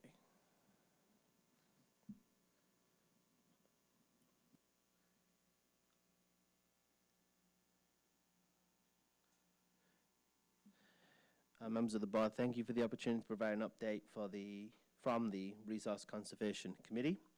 Tonight we'll share highlights of our progress as part of our ongoing commitment to sustainability in CCSD 46. Oh, it's me. Sorry. Our work is grounded in the district's mission, empowering learners, create equity, and cultivating community. These values inform our efforts to build sustainable systems that serve both our students, staff, and the community. So the committee is made up of a cross-functional team of administrators, educators, operations staff, and a volunteer. I'd like to recognize and thank each of these individuals for their time, insight, and their commitment to this important work, specifically recognizing Abby Petrozinski for her work as a volunteer to establish our composting programs. We're going to talk a little bit about that. So our work is guided by Board Policy 4:70 on resource conservation, which calls for periodic reviews of procurement, waste reduction procedures, as well as the exploration of further energy conservation opportunities. We're also guided by district values of collaboration, consensus-based decision-making, and community involvement. Okay, tonight's agenda, it's 3 parts, of which one of them is, I'm going to take the first one, I'm going to hand it over to my colleague to talk about paper usage, and then I'll talk a little bit about our solar performance and what that's going to look like in a future agenda item.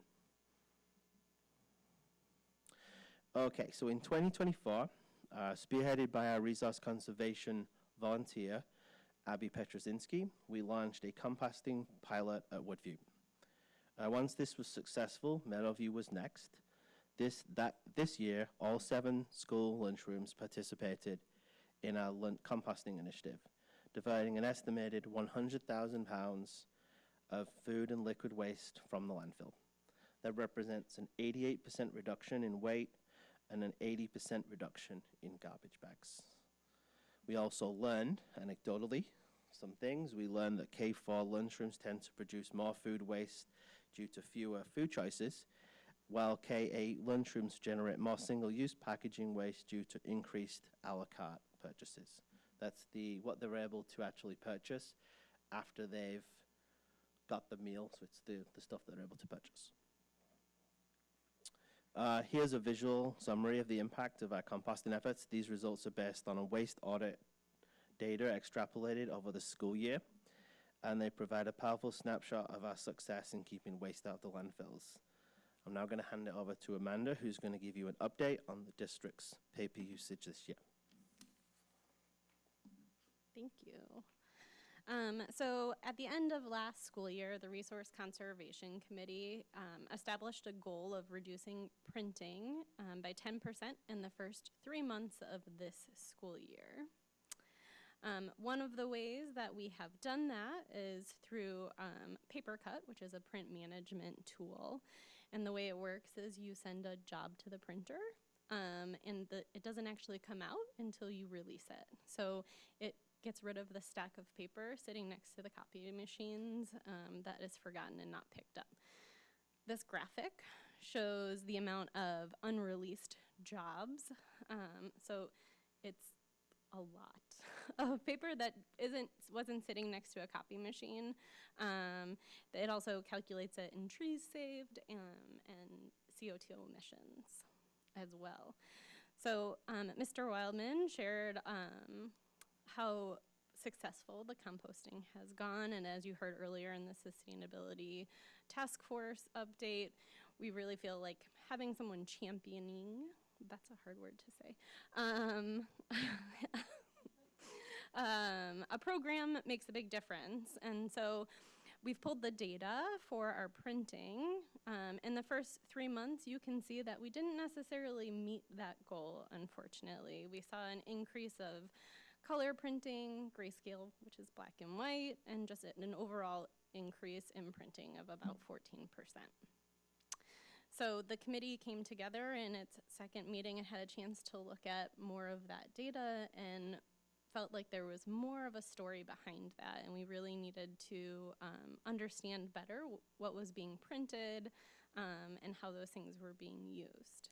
I'm going to share how we did that in just a second, but I also want to highlight that while we didn't meet that goal in the first 3 months, we definitely shrunk the increase over this entire school year. So we decreased color printing by a little over 20%. There still was a slight increase in that black and white, but we saw just a 0.4 increase overall. So like I said, the committee, I see you looking. Okay. Black and white is more printing, so a slight increase there. Yeah, okay. So as I shared, the committee saw the data and said there's probably a bigger story there that we really need to better understand to try and meet that goal. So we put together a survey for our staff to better understand what they were printing and why they were printing, and what kinds of things people were already doing to offset some of that printing. So just in general, these are the things that people print. You're not going to be surprised. Instructional materials, things to support students, assessments, and classroom management, things like calendars or behavior charts. Some people had found some online resources to use to reduce the printing so that students were interacting digitally. Things like our learning platforms of Google Classroom and Seesaw. There's some interactive tools where kids are sharing their ideas and checking their knowledge, like things like Nearpod and Kahoot. We do a lot of sharing of documents and slides, and there's some examples here of some assessment and feedback tools as well. So we asked teachers, like, what do you feel like you must print? And so the things that they've shared are hands-on activities, things that students are going to use in a lab and they can't have their Chromebook next to them because we don't want it to get wet or hot. Accommodated resources for students that have different accommodation needs. There's some student portfolios and things like emergency sub-plans. While we sent this out to our entire staff, you'll see we only got 29 responses, which is a small percentage of our staff. It's less than 10%. You'll see that there are, of the people that responded, there's a big population of people that have made a little bit of an effort to make some changes. And there's a small population that has made a lot of an effort to make some changes in their printing practices. But we feel like it's probably representative based on the numbers that we've seen of the rest of the staff. So we took the feedback that we received from the survey, had some really good conversations, and started to plan for next year on how we could better meet the goal that we had set. So some of the things that we talked about to roll out at the beginning of next school year are things like adding visual reminders in your copy machines, like, do you really need to print this or release this print job? The committee has looked in past years at the use of recycled paper, and while that doesn't work for copy machines, it can be used in other ways. So we do things like thinking maps, and that happens on a blank sheet of paper that doesn't need to go through a copy machine. So finding ways to use recycled paper when it doesn't need to be printed on. We would like to increase communication and awareness about printing, and also increase representation of buildings and stakeholders. So letting people know that this committee exists, and finding those champions within each building that can really share the work and help lead it within their school community. One of the things that we've talked about is taking some of the data that we're gathering and create a bit of a competition between buildings, friendly competition, of course, and then finding ways to recognize and share success stories of buildings that are making big reductions. I'm going to turn it back over to Mr. Wildman. So full disclosure, we were intending to actually have our solar information for you, but I reached out to Performance Services, and they instructed me that they contractually would prefer to finish out the year to present a whole year for you. And I said that made a lot more sense than us trying to give partial year information. So they have said that they will be coming to present on their own, give a full solar performance presentation. In the past, that's been done by Kurt Hintz. I think he's done it the last 2 years. So the same individual who you've spoken to about our solar arrays in the past. So August 13th board meeting, we will get in a full update from our solar. And that concludes our update. I'm sorry. Thank you again for supporting sustainable initiatives across the district. We welcome your questions. Look forward to your feedback. Okay, open to questions or comments from the board.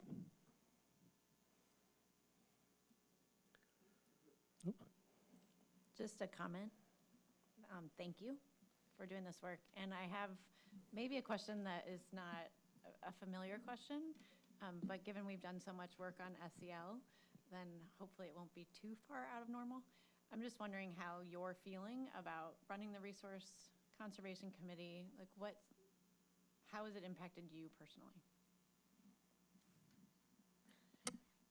I think from the composting perspective, we were all really quite surprised at the amount of waste that was diverted from landfills, and from a volunteer as well, which is kind of very impressive how it was rolled out. So that has been obviously those numbers, they're very large, and so when you talk about such a large amount of waste and not going for all the things that you've talked about earlier, that's pretty amazing. Solar, obviously, we now own our solar arrays. The district paid them off. We own them. So the savings are ours. So that's great too. And I think that we totally recognize the conflict that there is with regard to paper usage. You know, we are a school district that requires our teachers to use paper, but yet we are saying, hey, you know, please use it responsibly. So there's a conflict there that we feel it, because as trying to spot education for what it is, we understand that there are legitimate uses for paper. So anything else you want to say? It's hard to not meet a goal. I had a lot of feelings earlier. I think we've I did. I think we've reflected a lot as a committee about what we could do to better support that goal in the future. So that's exciting. This work is important to me just as a human, and so I'm excited to be a part of it. But hopefully we can meet that goal next year. Amanda, thank you for saying that, and I want to speak to that for a moment, because we did have hard conversations today as we were preparing for this meeting, and one of the things we talked about is the data is the data, and we have to always be transparent as to what the data is. And one of the things that, board, I know you know about our administrative team, is that we work really hard to meet goals. Our administrative team also knows that our board understands that we don't always meet the mark and that there are reasons why we don't. What we don't do, however, is throw in the towel. And so we most definitely have not done that, and you can see there's a list of next steps. And I think what we're recognizing, even, excuse me, I thought that data about how many people responded to the survey was really interesting, and it feels indicative of there's so many other things that people are focused on. This has not been a priority largely for our staff. And so we understand that, and yet we will continue to work to make it a priority. And I just want to thank you. Like, the whole world hasn't met our goals, so we're not alone in this. And it's just so nice to be with people who are saying we're not throwing in the towel, and the data's the data. And it's so helpful to look at your process and go, here's the data, here's what a 3-month pilot, here's what we learned, so just thank you for doing the work. If we were going to throw in a towel, it would be a reusable towel. Yes. Let's be clear. Not a not wipe, be a paper not towel. a wipe, nothing flushable. Just making that clear. Nothing flushable or printable, nothing printable. Nothing printable.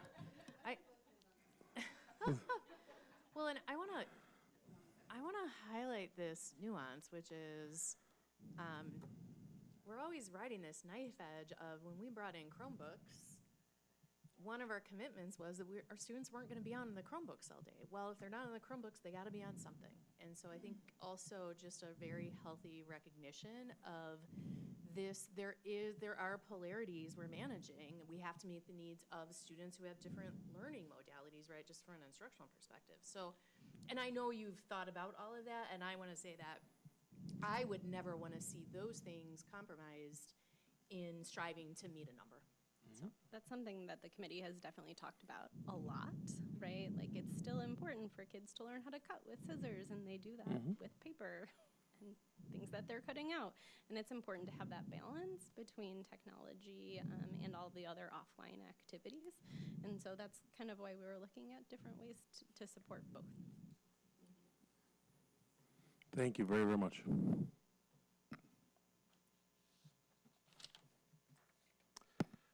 The final bullet point for our unfinished business is the discussion of the board committees or the board structure that came up a few weeks back. This is related to, I think, a committee of the whole, right, that was brought by Mr. Weidman. So I think just opening the floor to conversation about that at this point is where we stand. Not that we're making any decision this evening, but just to get that conversation moving a little bit more. I know Mrs. Miller had sent around a rubric, I believe, am I right? Yes, to some of us, to all of us, to consider, but also just in terms, each of us may have done some thinking about it as well. So I'd open the floor, I guess. So thoughts or ideas. It doesn't have to be something we rush on. We can certainly have more conversation wherever we land. I've got it. I have it here. I have it here too. Yeah. I really appreciate the rubric. I think the criteria is great.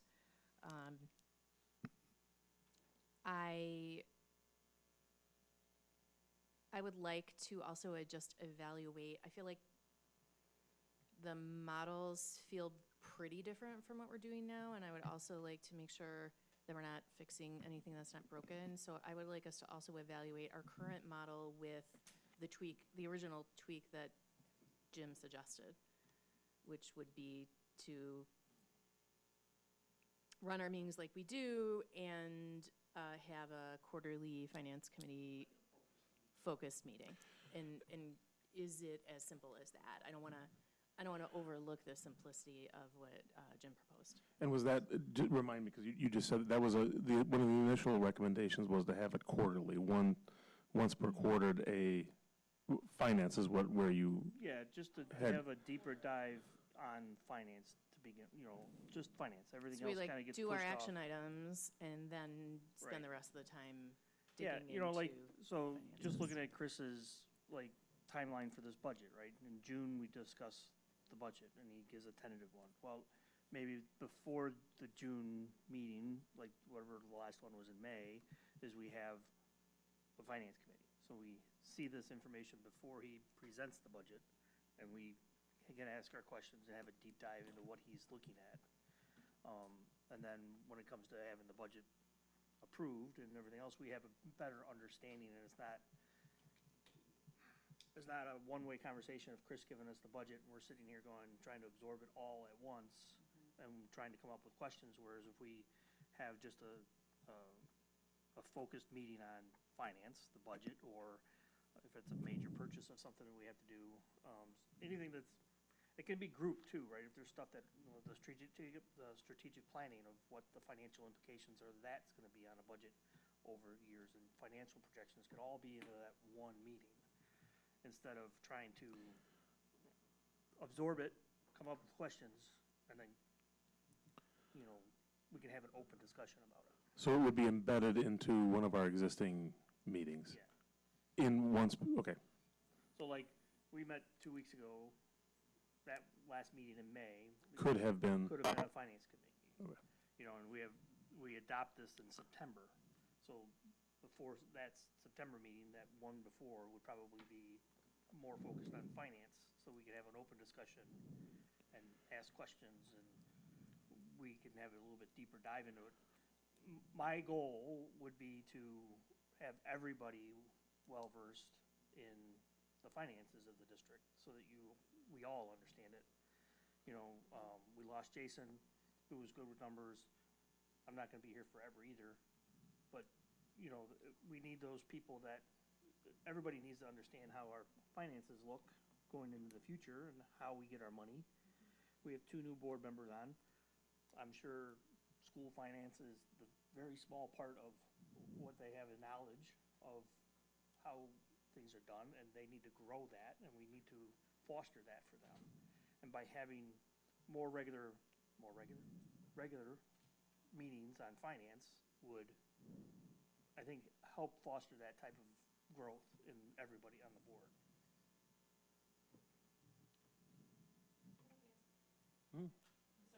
I like that idea a lot.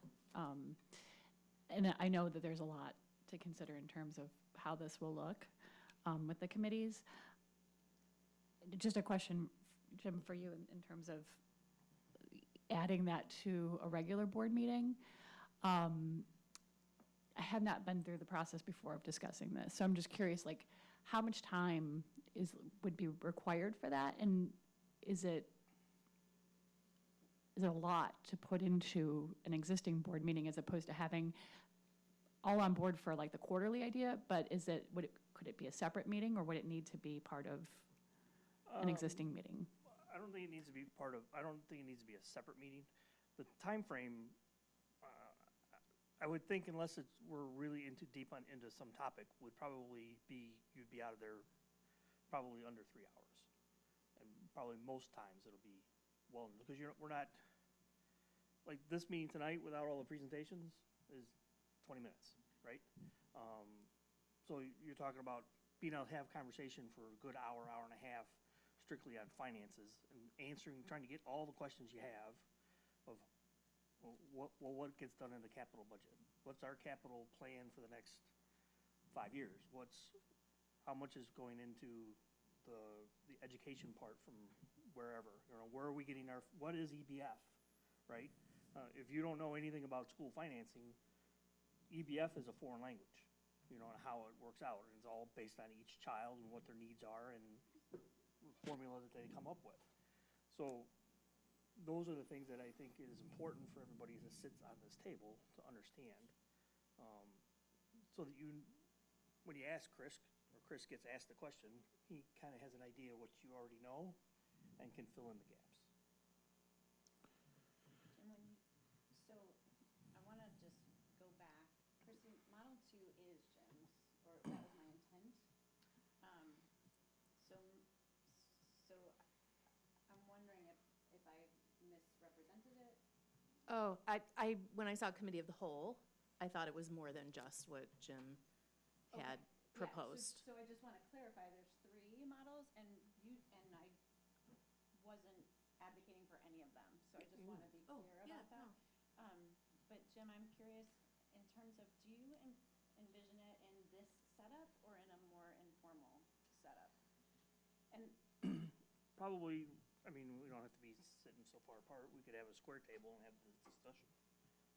It doesn't have, it's open discussion, right? Right. It's not, two-way conversation. yeah, because the only way everybody's gonna learn it is a two-way conversation. Okay. So that you can get your questions answered, and so you have a better understanding. It's a lot. I'm a numbers guy, and it's still a lot of information that goes into looking at the budget, right? And even sometimes I pull my hair out and go, wait, is that right? Is that not right? So to me, it's just a matter of being able to have an open discussion, unencumbered by everything else, and having to have 1,400 things on the agenda to try and get through. Because we fly through the agenda sometimes with very little discussion. And we could at least have better discussion on the finances. Because some of those, even in that, like the stuff we approved tonight, there is financial impacts to some of that stuff. That could be in, kind of the up-and-coming stuff of what we have coming. And you can say, okay, yeah, that makes sense. So we can plan for it. We understand what's going on when it comes up on the approval agenda. I just think there's more to it that we can, especially for the finance.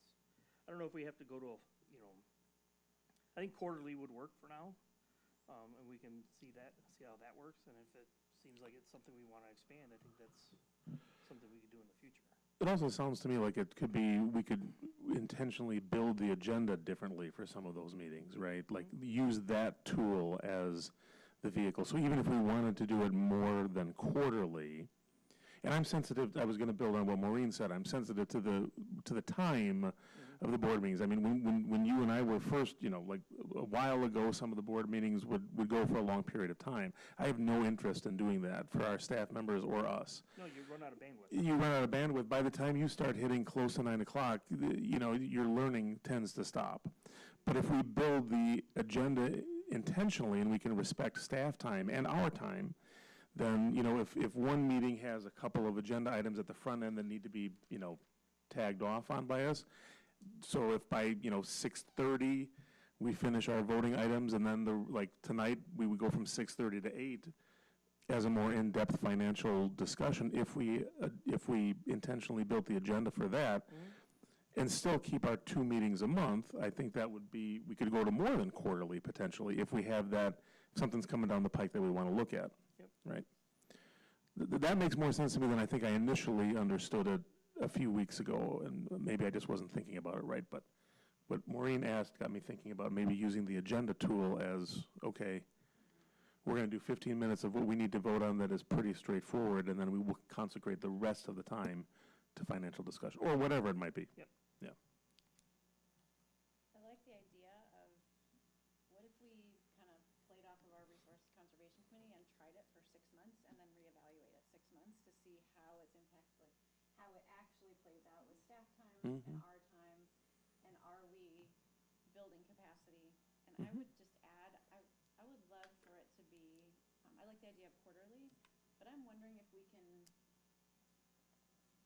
discuss, I want to make sure it's accessible to people who don't have evening time. Mhm. Because there are people in our community who can show up in the daytime there's two people who have already committed to being on the finance committee. And so I wonder, is it possible Did we ask people to be on the finance committee already? So my understanding is Trent Gordon and Jason have both suggested that they would be willing to serve on the. I didn't know we were out asking people already. Well, to your point, like, we need to all be around the same table. Yeah. But But the hard part is, most people here aren't available during the day. Right. Right? You know, most of the board members who need this information. It's really gotta be board members primarily. Yeah. And I'm not opposed to, like, it begs the question, and it's just a question, do we all need to be at all the committee meetings? Finance, I think so. That's the point of it. Currently, we're not, What which we're is the trying to do is inception of everybody this. needs to have that good understanding Right. of the finance. So then, in terms of accessibility, I guess what I'm thinking is there a way to bring in, to your point earlier, some people who have some strategic experience with finance? Jason has specific experience, Trent has strategic experience in healthcare, so it's a little different industry. They're gonna have way more to offer, on a more consistent basis than someone with less financial acumen. So I'm just wondering, are we willing to still have community members on this committee? And are we open to trying it at a different time of day so that they can also show up some of the time? And maybe they can show up at night, like. I think We want to be at night because we all want to be there. Well, if the idea is that we all get the same information, it's going to have to be at night. So there's a couple things. I want to make sure that, or at least I would recommend that we put in parameters for, we all know that things pull us away as board members as well from board meetings. So if we're all, we can never quite count on 100% of us to be here for any given meeting. Right, and I was just telling Chrissy, I mean, I will be missing the next two, just by virtue of not being here in town for the next two board meetings, right? So, if one of those meetings were to happen on any of those next two meetings, I wouldn't be here. So I would still not benefit from being in the room for those conversations. So we have to have a clear understanding of what that's going to mean for some of us, because some of us might still not be able to be here at some of those meetings. And then I forgot what else I was going to say. There was something else with your I think, as far as accessibility, which I think is wonderful. And I think community members are really important to a finance committee. That makes sense to me. And I'd like to know how that looks, or what we think that looks like in something like this. I think you'd have to build really specific parameters to bring in outside people into the finance. Yeah. We did Right. for a while, a few years ago. I think you're right, yeah. We had one member. Yeah. Okay, yeah. Yeah. I know I served on the curriculum and instruction committee when we had one, and those committees serve as a really nice pipeline to onboard new board members, so I would just want it to be accessible. And I'm gonna respectfully disagree that we all need to be at every meeting, because we don't. There's other mechanisms by which we can get information, because the committee can report back to the board as a whole. We have minutes that we can look at, and we can talk to each other. So I'm not trying to be contrary or a contrarian. I'm just saying, let's not let that hem us in. Sure. If we don't need to. But majority of people who sit on this board all have jobs during the day. Majority. That make it hard for them to come in earlier in the day. Okay. So that's my only. Definitely. I disagree that I appreciate want it Yeah. accessible to them and everybody. I don't think. I think as you go along, not everybody's going to be at the meetings. Even Anyway. myself, with my job, I can't always be at every meeting. So. Yeah. There is ways to share that information, and it's a matter of taking the time to get that information. But by having those good, that also plays into those meetings, building that good, strong financial understanding of the district, so that if you do miss one, you're not missing a lot, Mhm. right? The more you're educated of the finances of the district and how it works, the better off you are if you do miss a meeting and going forward. Totally with you on that. And maybe accessibility is maybe, I'm just thinking, sorry, Dr. Mack, I'm just thinking about your, like, you have flexibility during the day in the summertime, like maybe there's a seasonal, I'm just. It could be, right? It could be. Yeah, it could be. Who are we talking about accessibility for? Right. Who are we talking about accessibility for?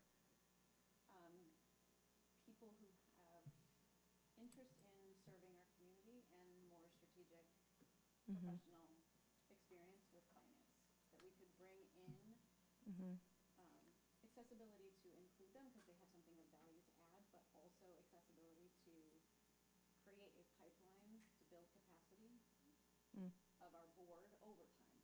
Okay. I mean, anecdotally, those two folks have jobs during the day, right? So just the two folks you mentioned? Not to get too detailed, but I'm just trying to figure out how having it during the day increases accessibility. I would just prioritize that the 7 of us have to have first accessibility because we're the electeds who are in charge of the finances, and then we go from there. Yeah, we're the ones charged with the financial stewardship of the district. So. And so it's, you know, we have the live stream, we have the recording, so if there are people who can't, you know what I mean, who need to, outside of us, who need to understand what we're doing, we have that. And I think you know, it would be difficult for me to think about moving the meeting around to a point where board members can't be there so that people who are not board members can, because it's our. I totally hear you, and I'm feeling the tension of that also, and I'm just also recognizing that someone who doesn't work in finance, like in a financial office with strategic financial decisions, managing people, may have, like, our responsibility is to make sure, we are elected to make sure that the district is financially stable. So the best way to do that can be to be at those meetings, but it also could be to bring in people who know more than we do. So it's just a thought. I'm not against meeting at night. I'm just thinking. So. And then when we start talking about like staff time too, right? Is, you know, Amanda doesn't necessarily need to be here for that. Heather doesn't necessarily have to be there for that. Amy doesn't necessarily have to be that. Right, they don't have to, right. They don't have to. For that part of the meeting. For that part of that meeting, they can stay. It's an open meeting, but they don't necessarily have to stay to listen to all the stuff that goes on. Oh, come on. Yeah. I mean, the amount of people that are sitting at the board has grown exponentially since I got on the board. So, of staff. It's fine. Sometimes we could be a little more respectful at our time too, of how much time they spend here. So I'm going to synthesize this into a 4-pronged approach.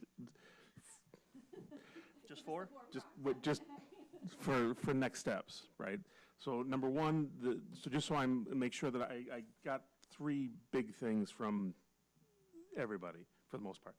Number one is a cohesive understanding of finance, particularly in this case. And this could bleed into other things, but let's just stick with finance for now. A comprehensive and cohesive understanding of finance of all board members, right?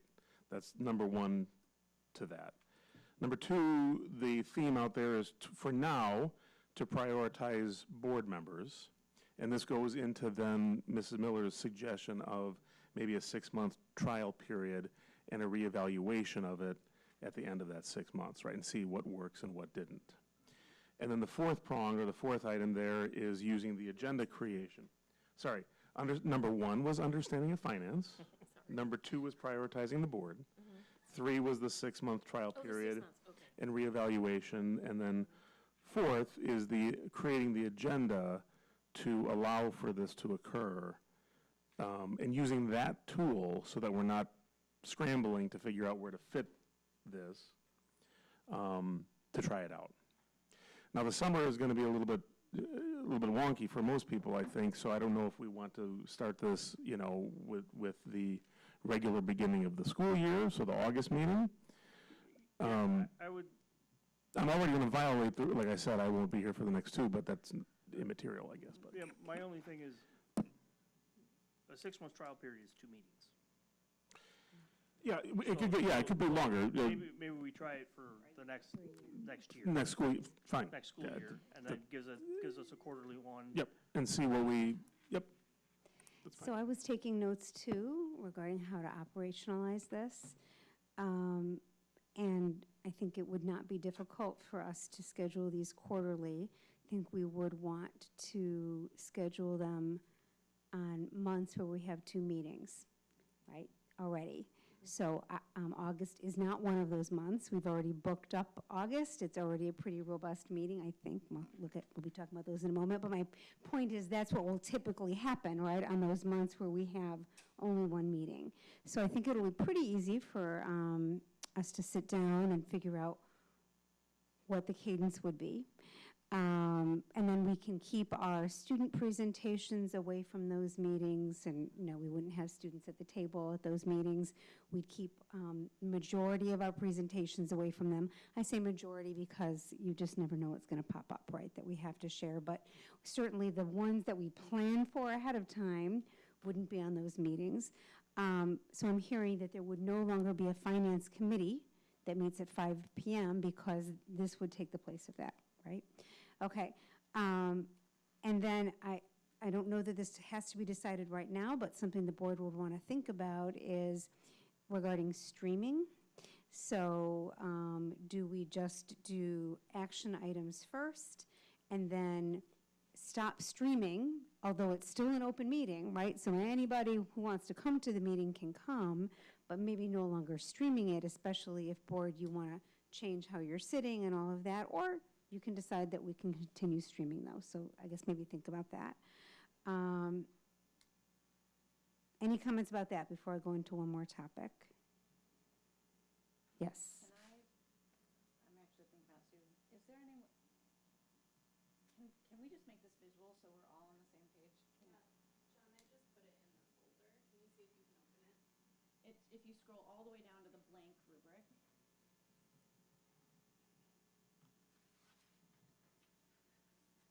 What are we doing? I think John's coming up on the screen.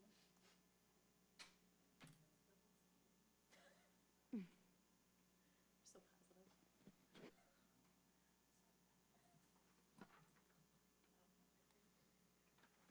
So all the way down, all the way down, all the way down. There you go. Can you read? Okay, here, how about this? We're not using this as a rubric. I'm just going to delete that. Oh, You were just taking some notes. Is that what you're telling us? Yeah. Well, Got it. And also, why is this not working? John, Command plus will let you see. I did not know that. I'm going to use that. Sorry, Brian. Oh, look at that. Thank you. Tips with I'm always Amanda. doing the things at school. Can we make like that a this. standing agenda item? I Yeah. got it in front of me, so. All right.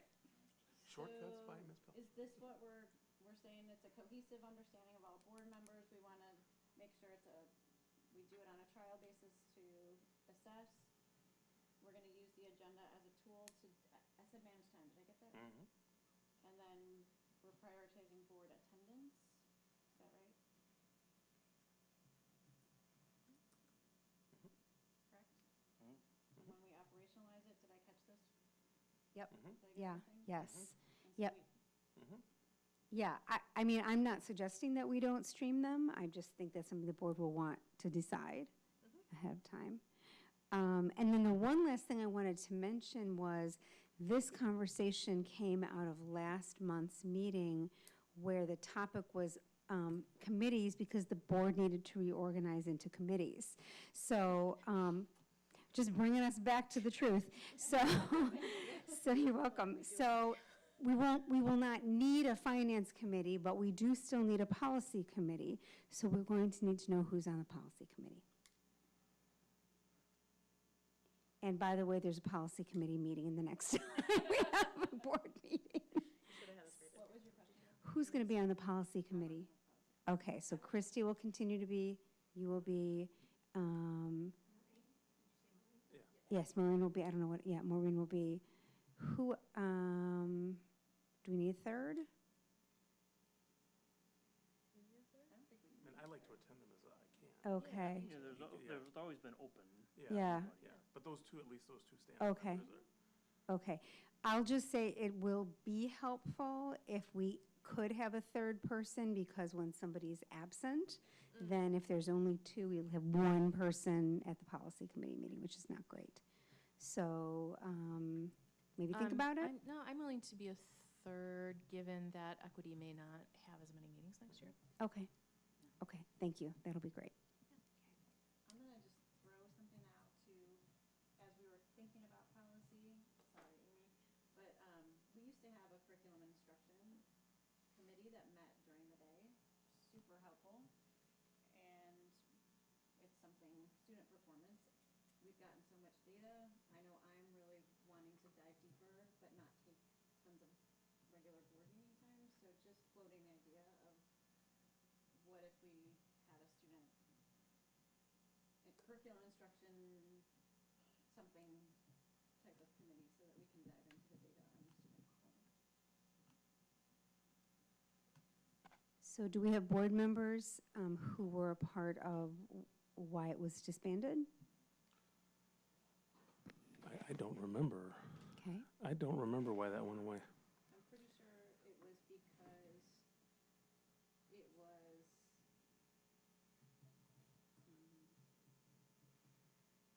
not aligned with district. The topics of the committee meetings pulled staff away from strategic goals and from work. And so I think we would, like all our committees, just want to make sure that it was tightly aligned to respect staff time and not pull them away from stuff they were already doing. What would be the what do I want to say?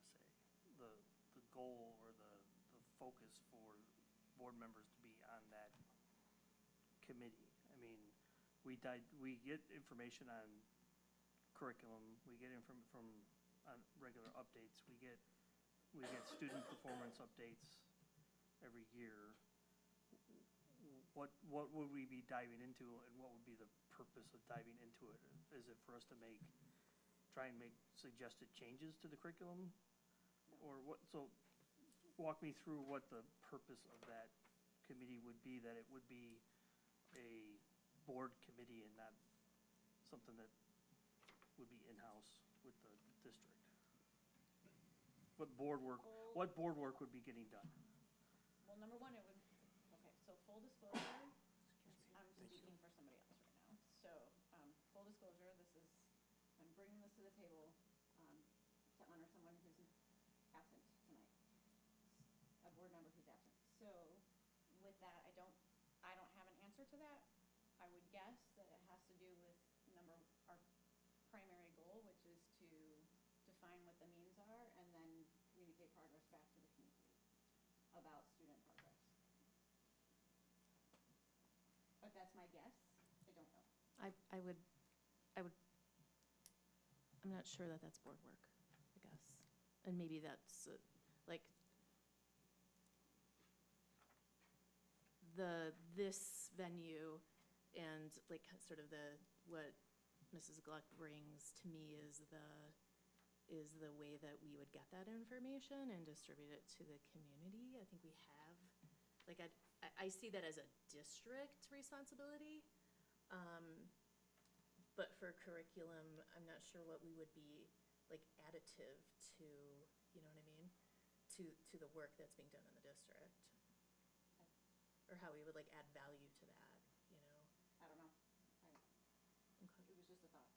Yeah. But I do think it's board work. You weren't saying that defining the ends, not the means of how we get there, but the ends. Yeah, but I'm thinking that's board table work through strategic planning versus a deep dive into curriculum. Because that's, to me, that's stepping down onto the dance floor. Okay. But I'm open to other, that's just my perspectives. So are we okay with that then? Then we would starting, then, am I understanding we'd be starting after August then on this trial run? September, I guess? Okay. Okay. That was a productive conversation. Okay, new business. Forward Edge contract renewal. Back over to tips with Amanda Pelser. Hi, it's me again.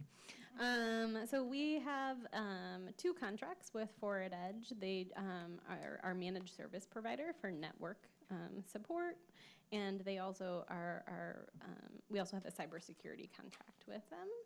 We are very happy with the work that we've done together and are looking to renew the contract for 3 years.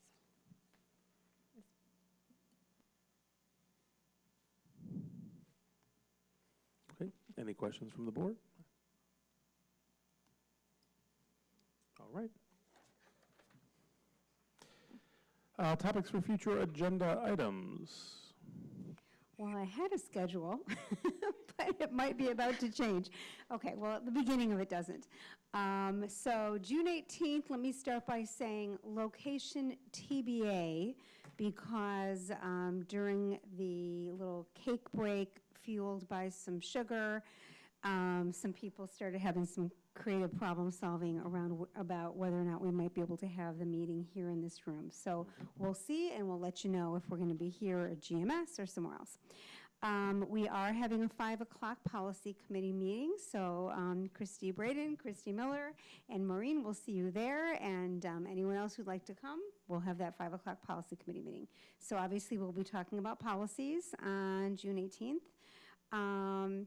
We will, I am proposing a presentation, a short one, I think, related to one of our strategic goals. We'll be talking about strategic goals on July 16th, but one of those action steps this year had to do with working on outdoor classrooms at 3 of our schools, and we have a significantly built up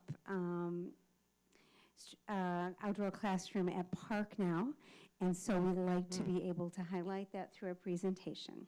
Sound okay to all of you? It was very hard to imagine you were going to say no to that. Okay. And we have Wold, oh wait, nope, wrong month. Forward Edge renewal approval and the condenser unit at Park campus approval. We'll be bringing those. So that's June 18th. June 16th, again, location TBA. If we need a second policy committee meeting, if we haven't gotten through everything in the first one, we'll have one that night, but maybe not. We'll do the policy approvals that night. That's the night we're going to do a strategic plan update. At one point, board, I think I told you that we would be doing it June 18th, but we're going to bump that back to July 16th. And we'll review the work that we did this year along with our action steps for the upcoming school year. We have our architects, Wold, coming to do a robust media center update. We are hopeful that we have a GFT contract approval that night, and if we're able to bring that evening, then we'll also bring administrator compensation approvals that night as well. August 13th, which again is the first day of school, we have a performance services solar energy update that evening. That's all I have on that one right now. So I suppose it is actually possible that we could do a finance committee meeting that night, but let's just, I'm not sure yet. And currently, September 3rd, we have summer facilities update and summer technology projects update. We could bump that into the second one in September, or we can flip-flop some things, we'll see. But we kind of want to do the summer stuff as close to the summer as possible. So that's what we have coming up. Very good. Okay, do we have any public comments? Okay. We do have a closed session this evening, so I need a motion to enter into closed session this evening in accordance with Public Act 5, Illinois CS 120/2, paragraph C1, the appointment, employment, compensation, discipline, performance, or dismissal of specific employees of the public body or legal counsel for the public body, including hearing testimony on a complaint lodged against an employee of the public body or against legal counsel for the public body to determine its validity. I need a motion. I'll move. I'll second. Second. Okay. We do not anticipate any further business coming out of this closed session, so we will adjourn directly from there. We need a vote. Hune, Aye. Miller, Aye. Mack, Aye. Weedman, Aye. and Braden. Aye. Okay. Thank you, everybody. Huh? Huh? I was gonna break out in some.